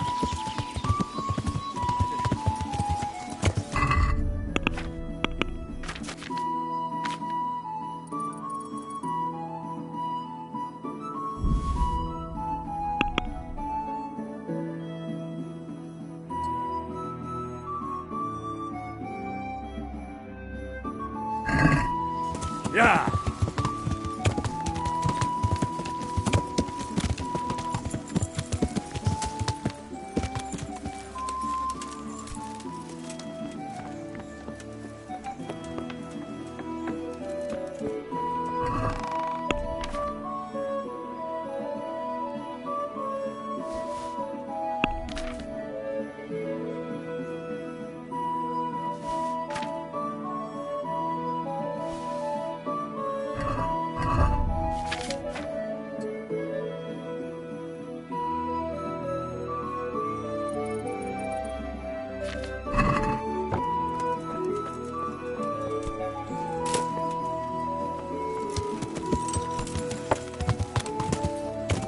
Yeah.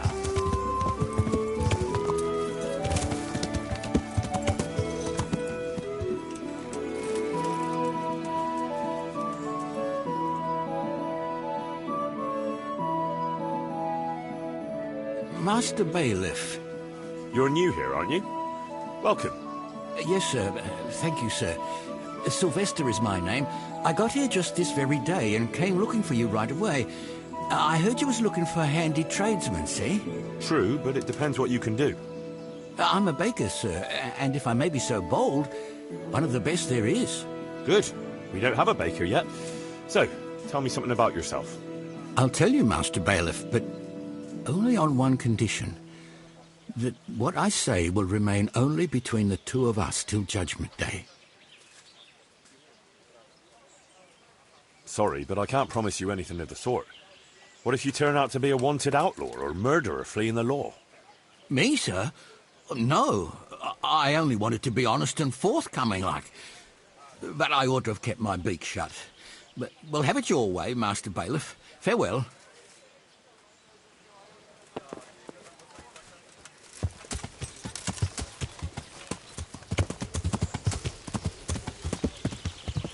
Yeah.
Yeah!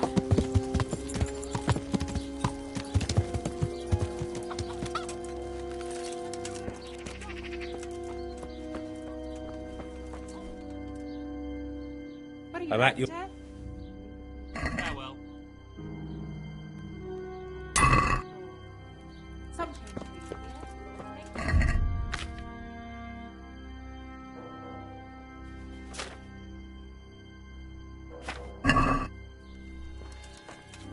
I'll find you, you cur. You can't hide from me. Hey, you! What's the Don't matter? move a muscle. Surrender! Ah! Oh! Oh!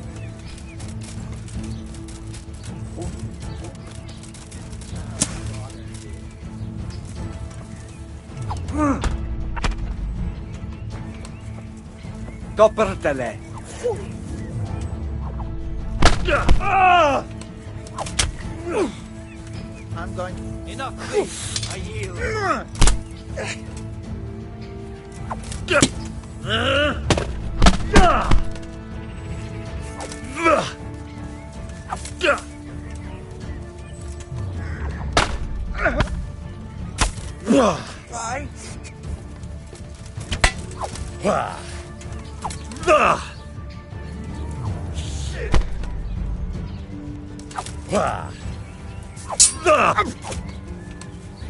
God damn. Ow.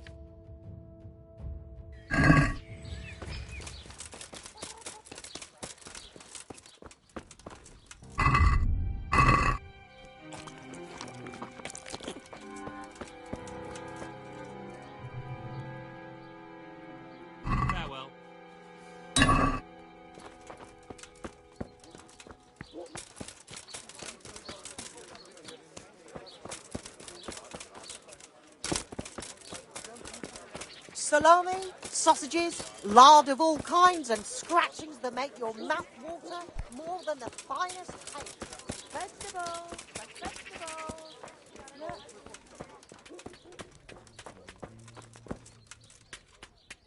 My respect. Master Black. Sir. I want... Oh. Take care.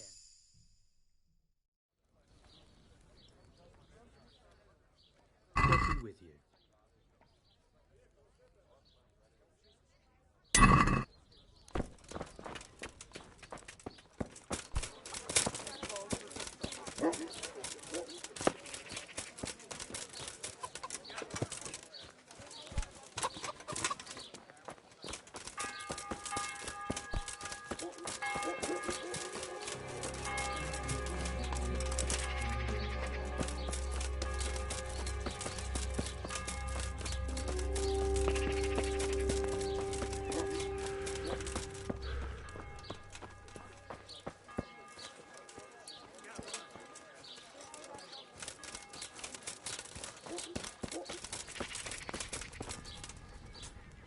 What are you?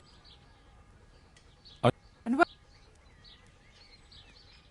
I've, heard you have nice girls here. I'm sure you'll be extremely satisfied. Bye. Oh. Oh. Oh. Oh.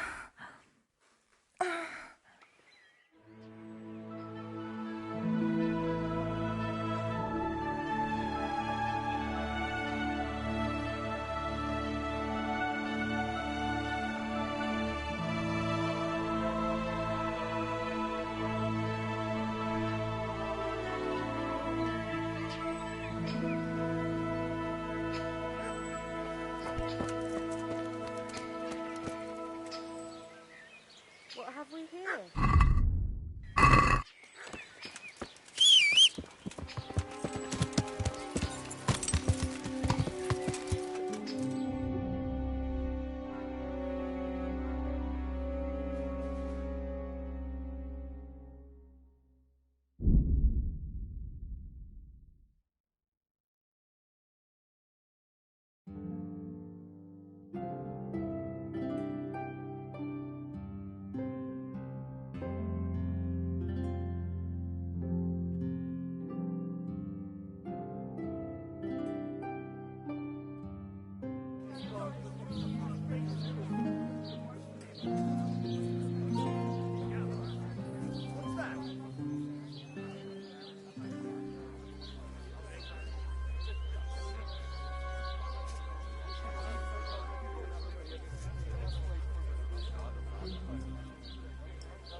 Yeah.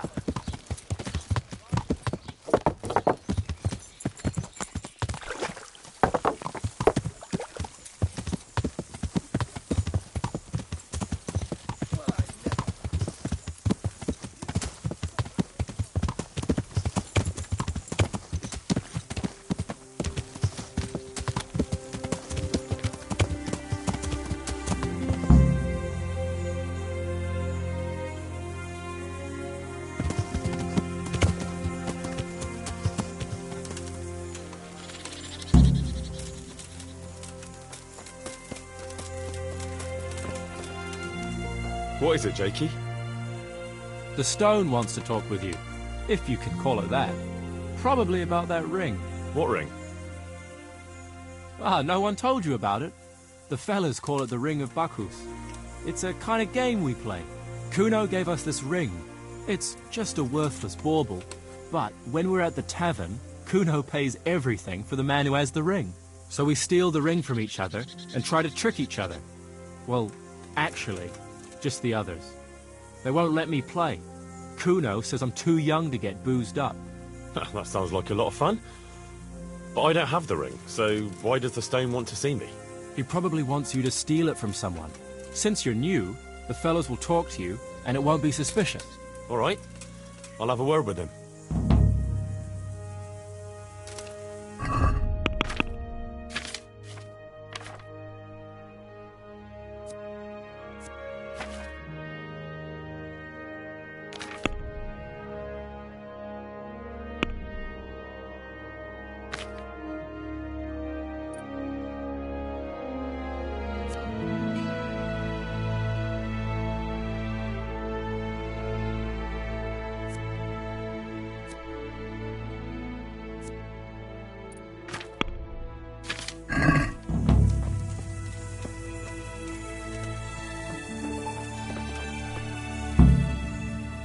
Jakey sent me to you.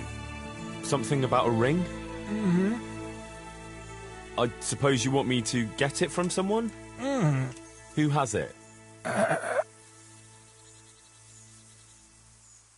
didn't quite... Is it Fletching? Mm-mm. Does Dangler have it? Mm. All right. How should I get it?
I got the ring from Dangler.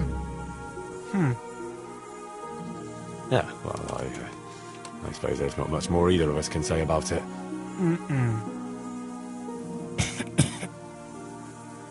Yeah, thanks to you too.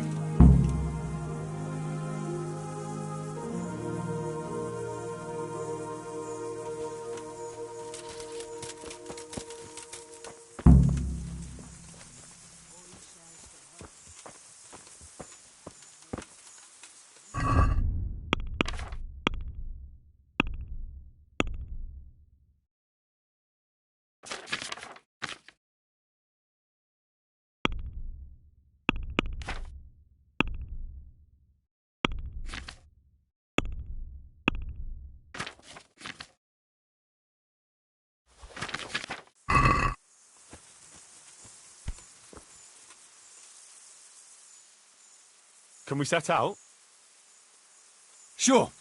We'll head towards Sasau today. Jakey heard at the tavern in Ledechko that someone there saw some unfamiliar horseman. You think they could be Hagens? Maybe, maybe not. It's enough that they're not local. Could be the escort of some merchant caravan, of course.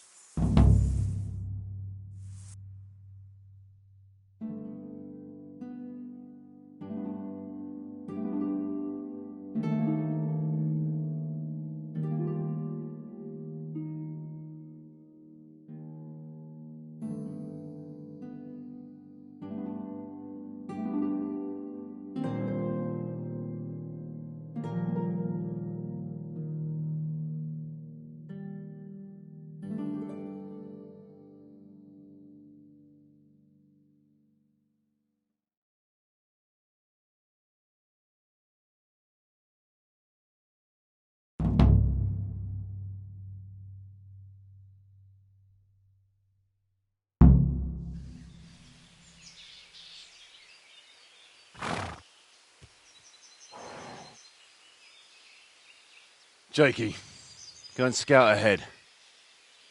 Don't want us running into any surprises.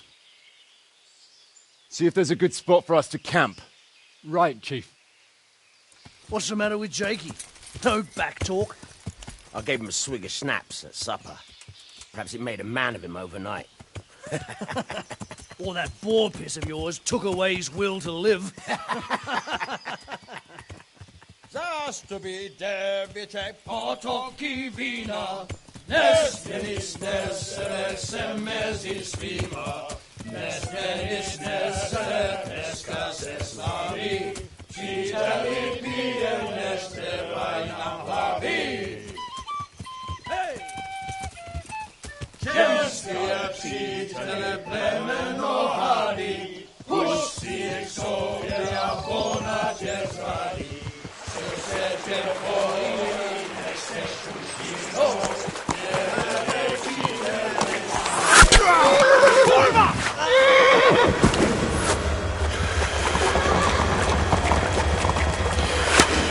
Brother, where are you?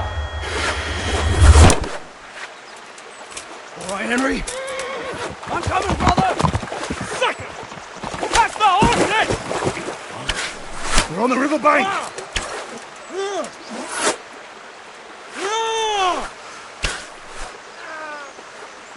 We have to get back to the bank! Quick! Before they cut us off!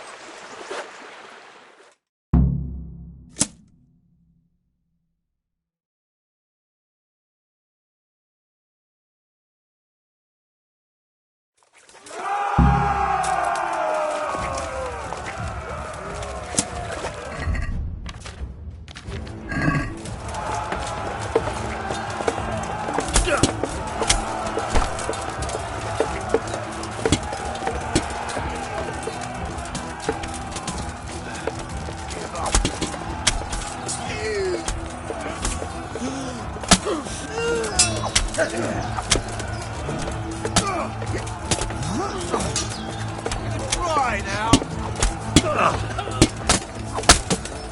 Fuck! Ow!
To the woods!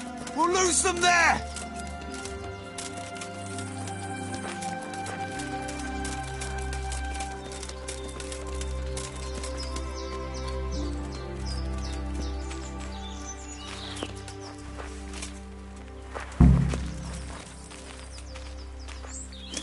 What now?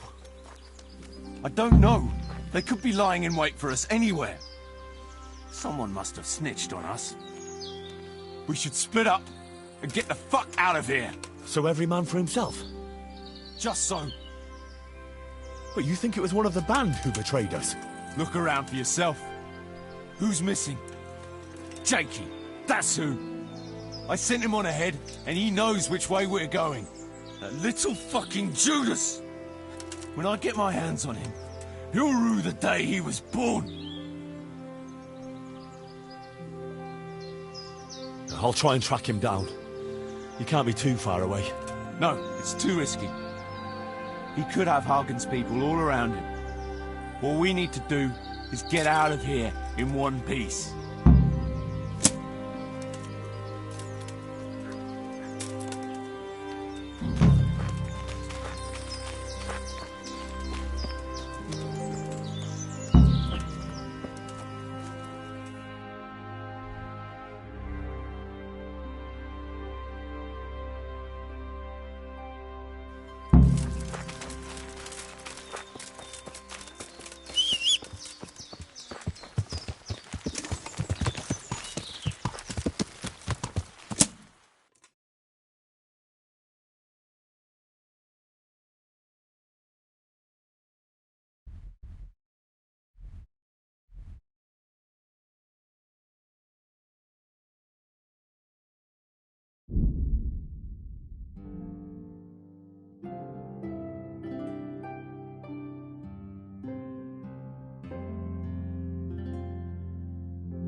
Yeah.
see everyone made it back in one piece.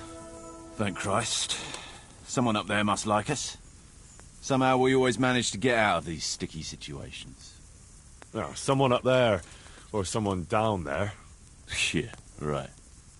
Well, the main thing is we made it. So we'll go patrolling again? We will, but not you. What? Why not? I found out where Jakey is. I want you to grab him and beat everything he knows about Hagen out of him. And where is he hiding? He isn't, the little shit. He's drinking away his 30 pieces of silver in some alehouse, bold as brass. The Inn on the Meadow, or something like that. The Inn in the Glade? Yeah, that's the one. What are you going to be doing in the meanwhile? We'll go on patrol as normal. It could be a trick, you see, to lure us into a trap.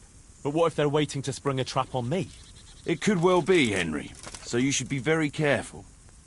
But one thing's for sure, Jakey won't be there forever, and someone's got to go and check it out. I'll get going then. Go. And when you find him, deal with him however you see fit. Just make sure you find out what he knows first. Right, Chief.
As you wish.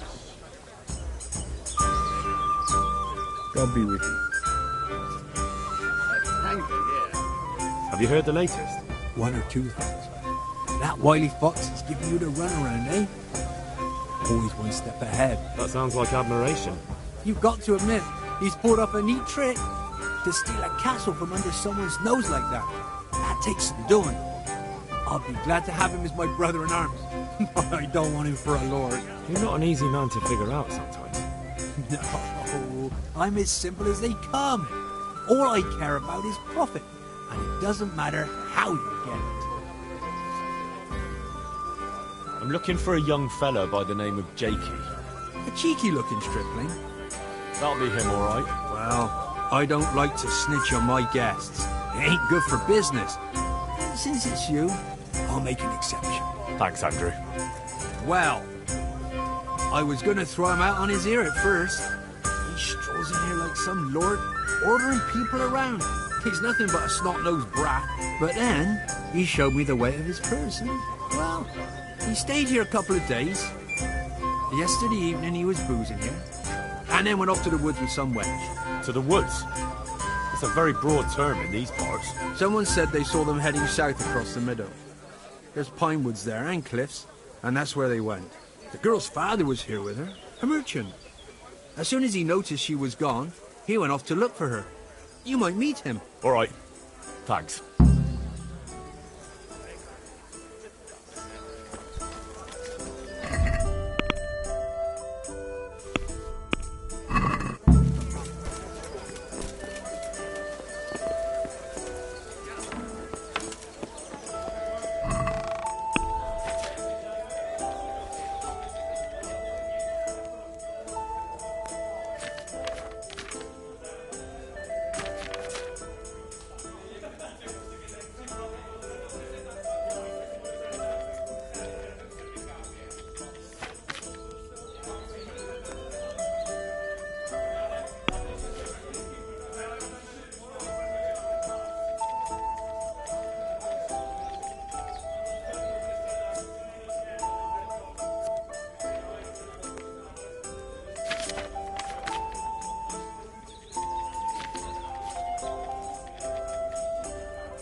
Yeah.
Yeah. Maria, please! Maria, come back! What do you need? What's going on here? Marie, my daughter has run away. That's what's going on. Some people at the inn said they saw her running this way with some fellow. And not far from here I found her scarf. I see. Well, why don't you follow her then? I would, of course. Only they said the fellow was armed. And I've got a horse and wagon here. I might get robbed while my back was turned.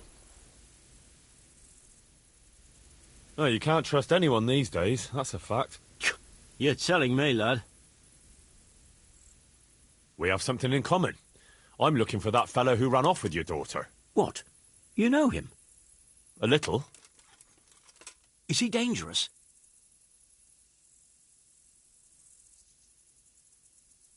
Ah, he's as gentle as a lamb. You've no cause to worry about your daughter. That's a relief. But still, I wish he'd come back. Ah, that's an awful thing, that is. Sorry, but I have to be on my way. Wait. Couldn't you have a look for my Maria? It would be a great help to me. Sorry, but I don't have time to go roaming the woods looking for a merchant's flighty daughter.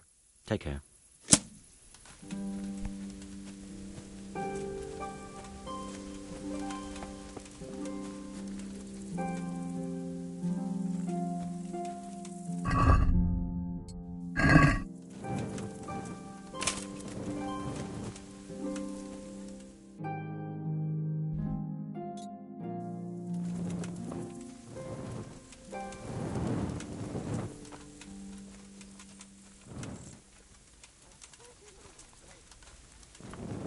Romance on the rocky outcrop, so it seems.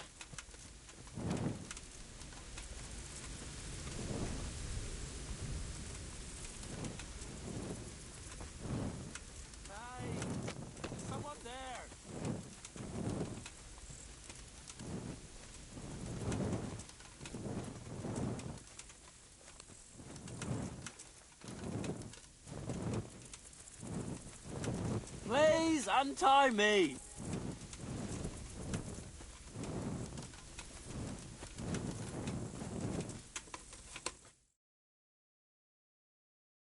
I'm glad you're here, Henry. I thought I'd be stuck here till Judgment Day. What the fuck are you doing here? I picked up this wench at the inn, see? And we wanted to go somewhere quiet. Only the bitch whacked me on the head with a rock and fucked off with all my coin. Did she now? And which way did she go? I haven't a clue, but I reckon as far away from her father as she can get. She won't be going back in a hurry. I've met some mad wenches in my time, but that one was a piece of work. She could have just asked me for coin, instead of trying to smash my skull right away, and then to leave me like this. Oh, now you know what it's like when someone fucks you. Shame she didn't hit you a bit harder, though. Listen, Henry, that thing with Hagen, I didn't want to, really, but they kept threatening me. And then they offered me coin. Jesus, Henry, I've never seen a pile of coin like that in my life. Kuno wouldn't give me as much as half a groschen for a cheap wench. Yeah, my heart bleeds. Enough. Tell me where I can find Hagen. Hagen? Lord Zul? Yeah, I'll tell you, Henry. We're still mates, right? Mates? After you dropped me and the others in the ship? You know we could have all been killed at that ford. Jesus, I know, Henry. I'm sorry, truly. But look here. If I tell you where to find Zul, you'll let me go, right? Let you go? That rock must have really scrambled your brains. Henry, I'm really sorry. I swear. Those fellas scared the wits out of me. I can believe that. But why didn't you tell us about it? You didn't have to betray us. I don't know. I was confused. Please, let me go. First, tell me where Hagen is, and then we'll see. I won't say anything as long as I'm tied up. I know how that goes. I'll be left here for the crows.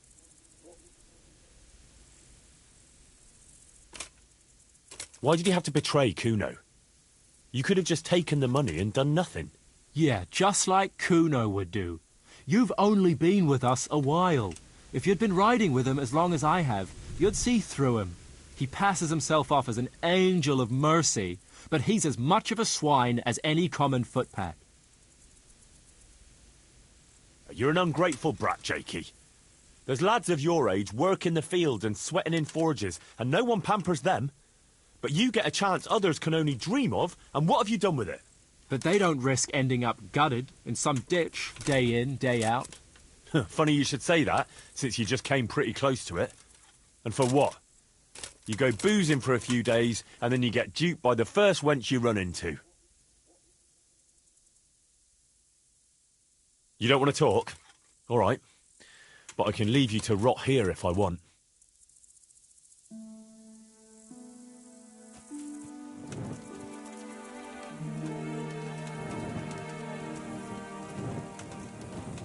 I can't feel my hands anymore.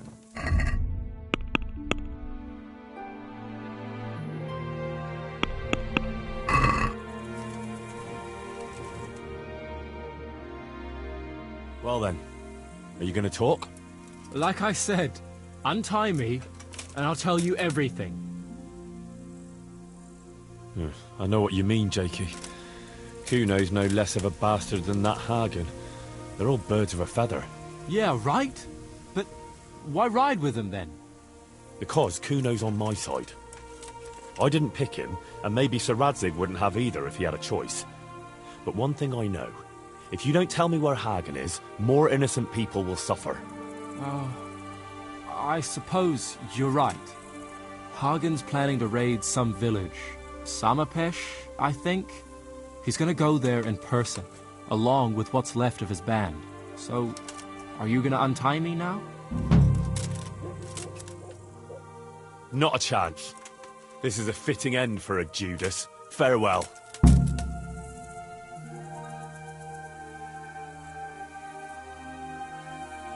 You're a fucking swine, Henry! A fucking treacherous swine!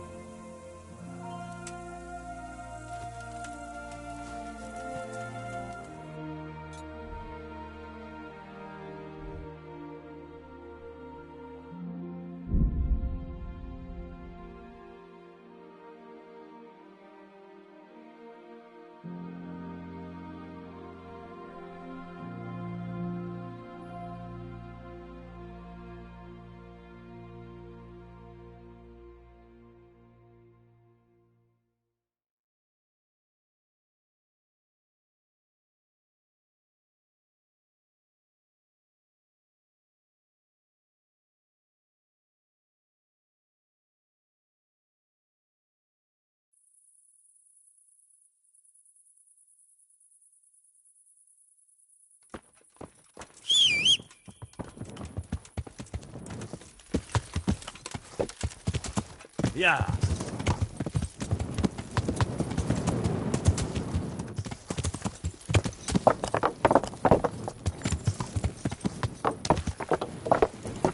Yeah.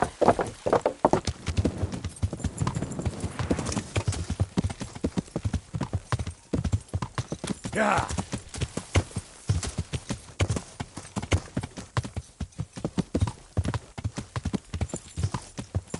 Yeah.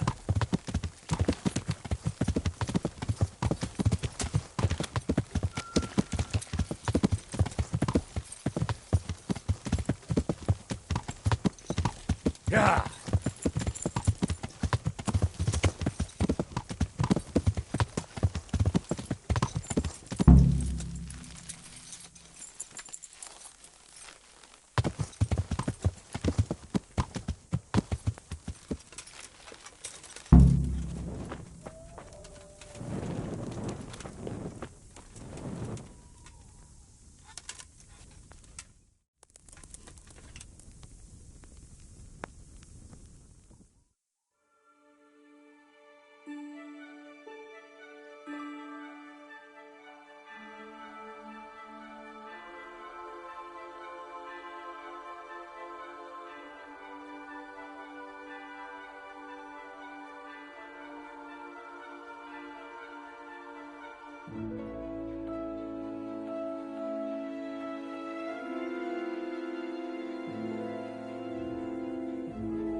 I found Jakey, and I know what Hagen is planning. Spit it out, then.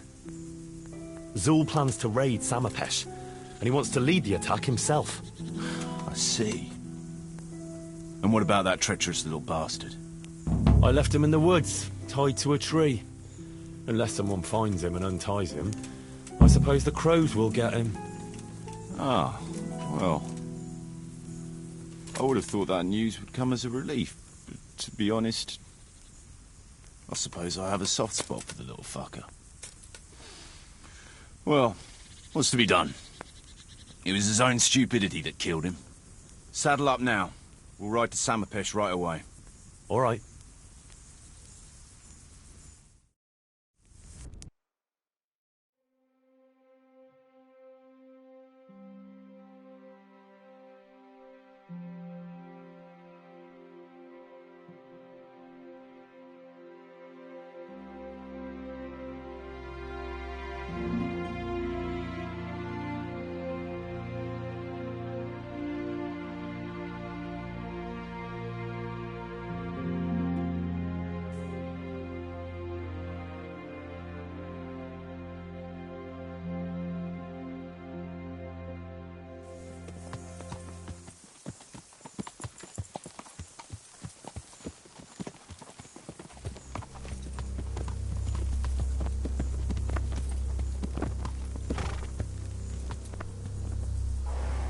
There they are.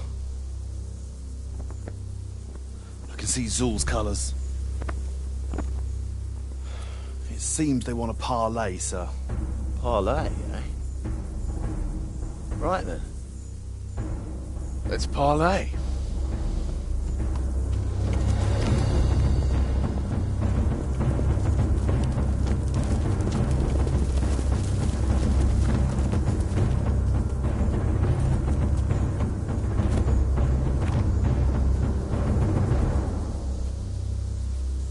God be with you, Sir Kuno. My respects, Sir Hagen. I don't believe I've had the pleasure since the siege of Lansenbach, wasn't it? An age ago that was. In those days we fought under the same banner. We did. And even today, we may yet part friends. After all, my quarrel is not with you, but with Cobula. The thing is, your quarrel with Lord Cobula is my affair, since he tasked me with keeping order in his lands. And you, Hagen, you are disturbing that order. No offence, sir, but you are just a mercenary whose main concern is keeping order in his purse. My dispute with Radzig Cobula concerns a higher ideal. Cobula shamed my family over a trifling misdemeanor. He hanged my father, razed our castle to the ground, gave our property away to his family and cronies. And for that, I demand just retribution. But you don't have to stand in my way, Kuno. I'm well aware why you serve Radzig. You owe him a favour. And from what I've heard, it's not the first time you've had to pay him back. It won't be the last either. The fact of the matter is, you fight Cobula's battles for him, and you've little or nothing to show for it.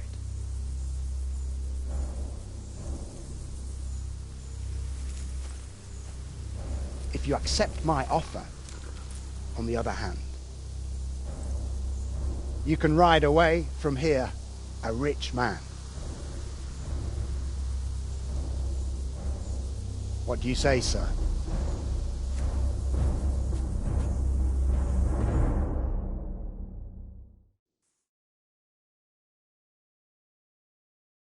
Kuno, you can't do it. You're making a common mistake, Henry. There's a difference between what a man can't do and what he ought not to do. In this case, the difference is the size of Hagen's offer.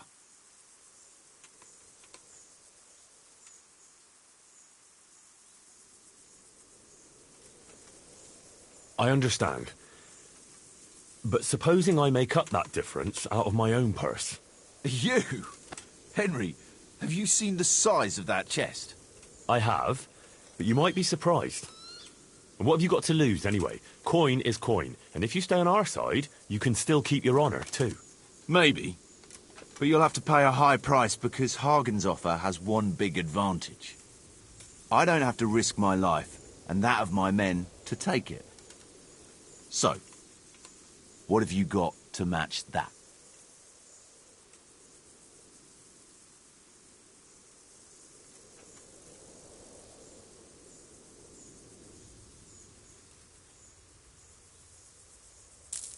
Well, well. I never expected that from Radzig or from any of his people. It's a shame you didn't mention that coin right at the start. I'd have put a bit more effort into things. You'll stay, then? Obviously. Well, it didn't seem so obvious to me. Come on now, Henry. Don't take offence. And let's go and deal with Hagen.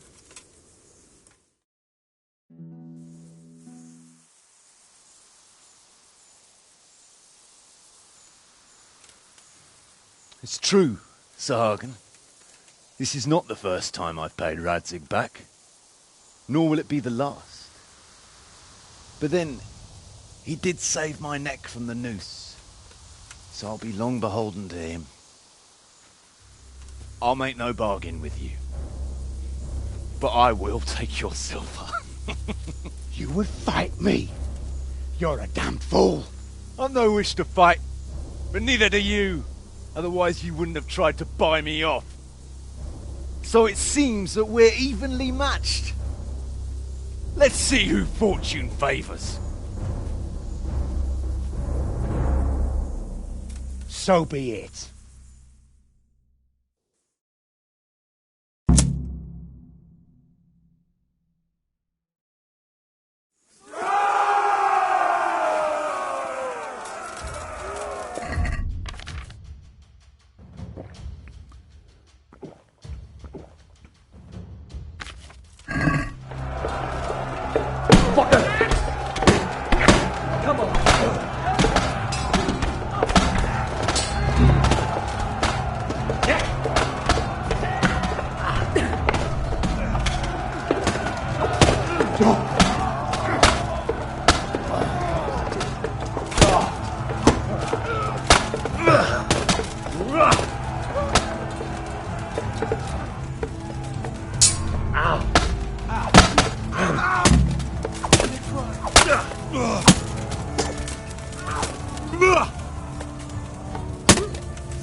Here!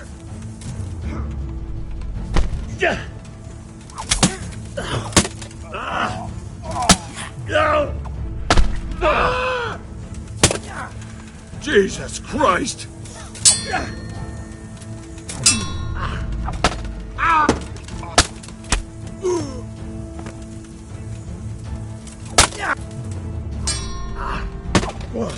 No.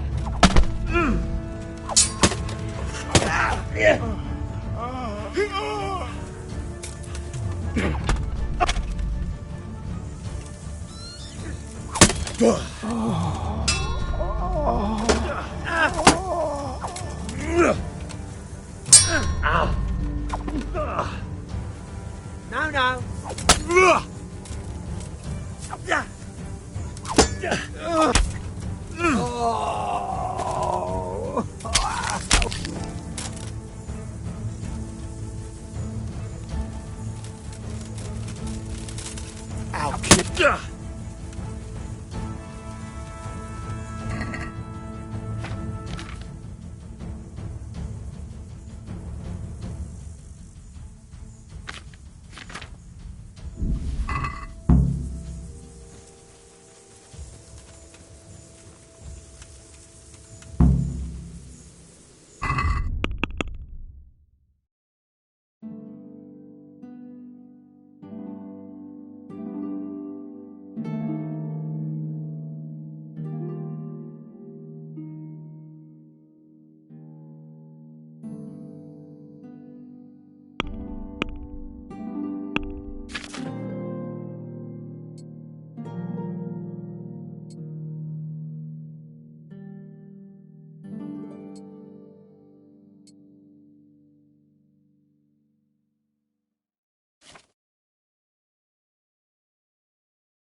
As if we hadn't enough trouble with that. Clear off.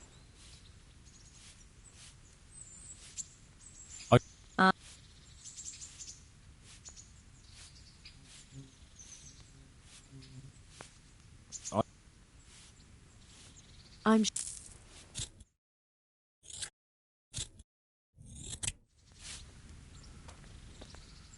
Though you'd be better off going for a good scrub. And. Goodbye.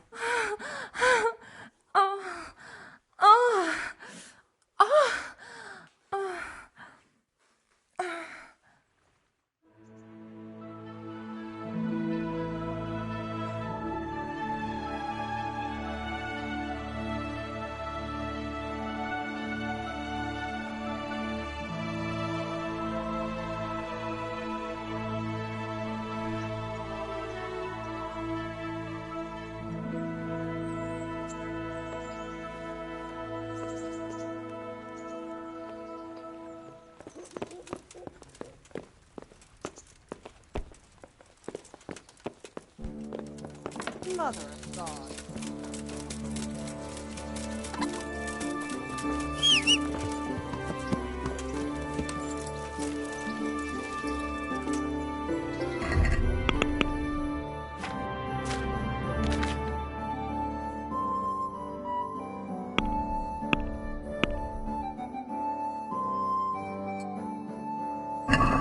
Yeah!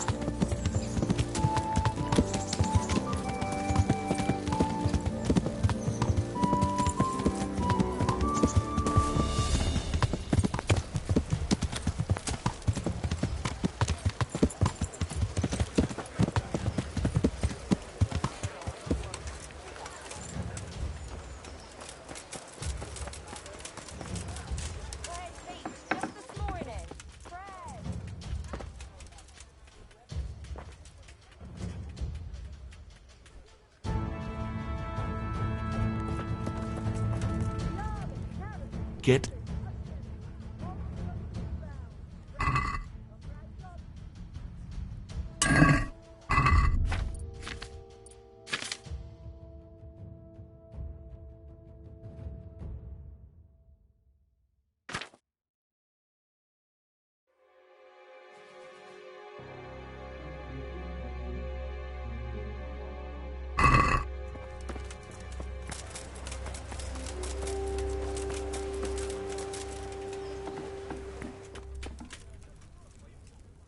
God be with you.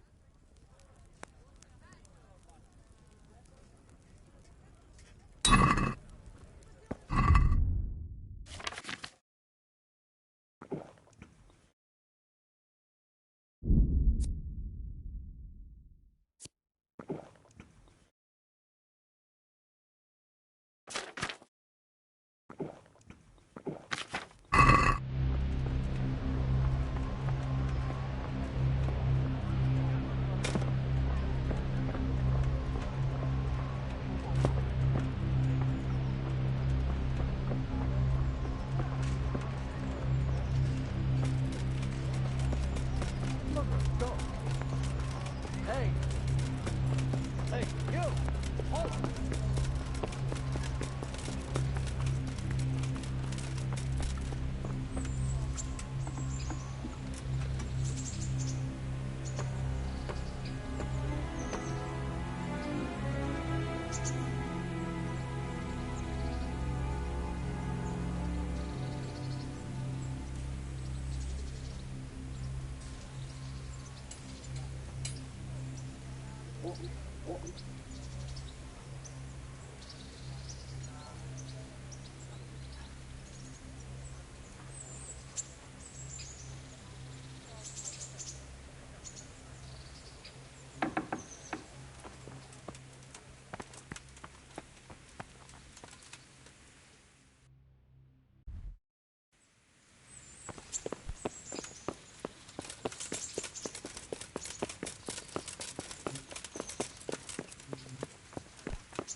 Well, what's troubling you?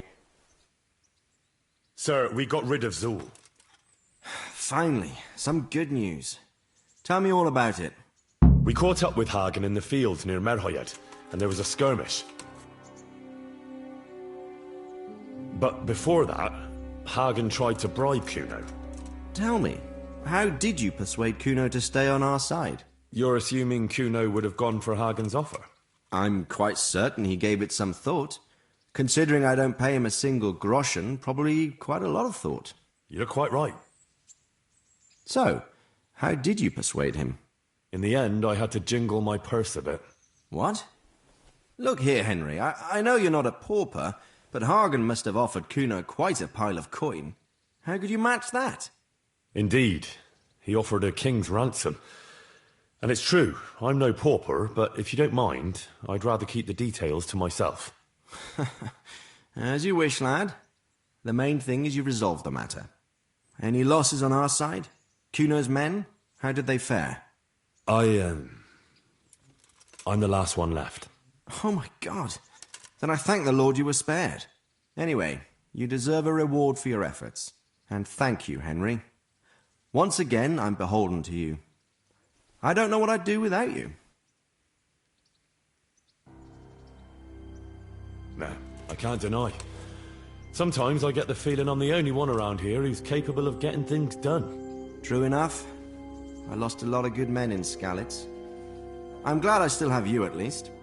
Best go and rest now. Thank you, sir. Sure.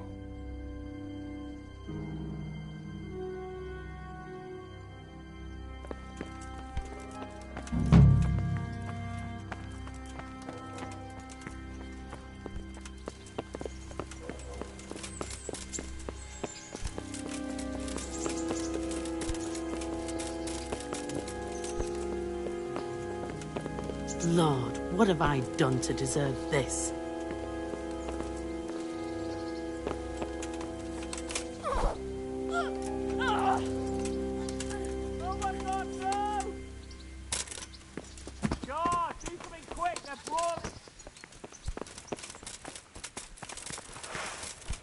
Guards, help! Stop that brawl before they beat each other to death! Guard! Dear God! Hey! You're beating each other over there! Do something about it! By all You fucked up there. Yeah! Come here!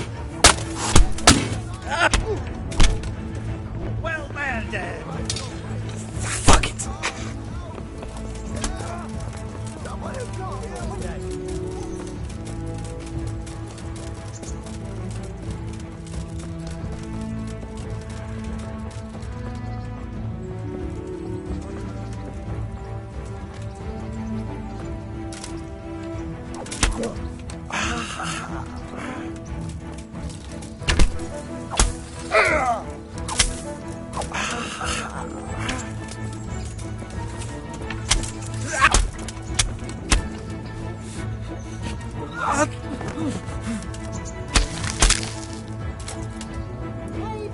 There's a murderer here!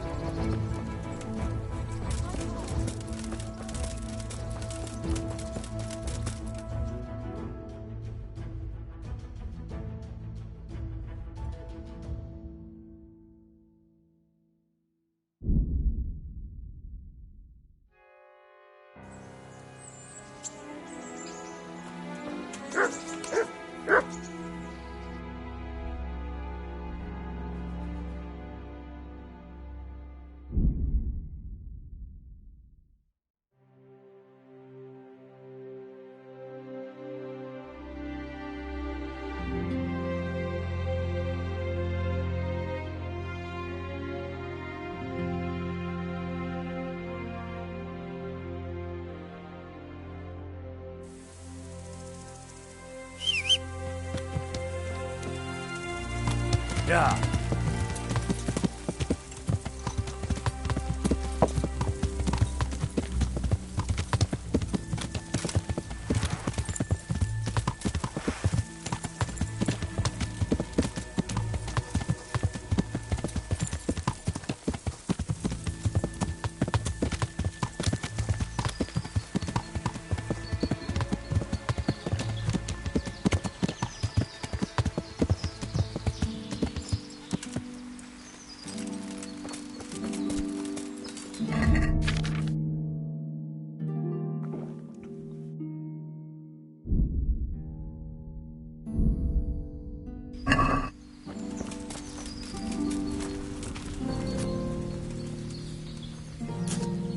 Henry. Can we go? Are you ready for this? Of course. At last I'll get to see more of the country and have a bit of an outing. Quite. Well, I never.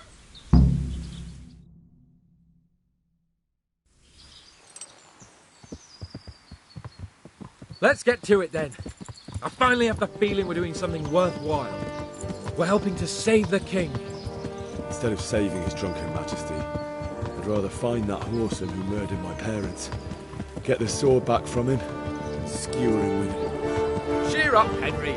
I have a feeling you'll get your chance one day, and it won't be long in coming. Forward, men! Audentes fortuna juvat!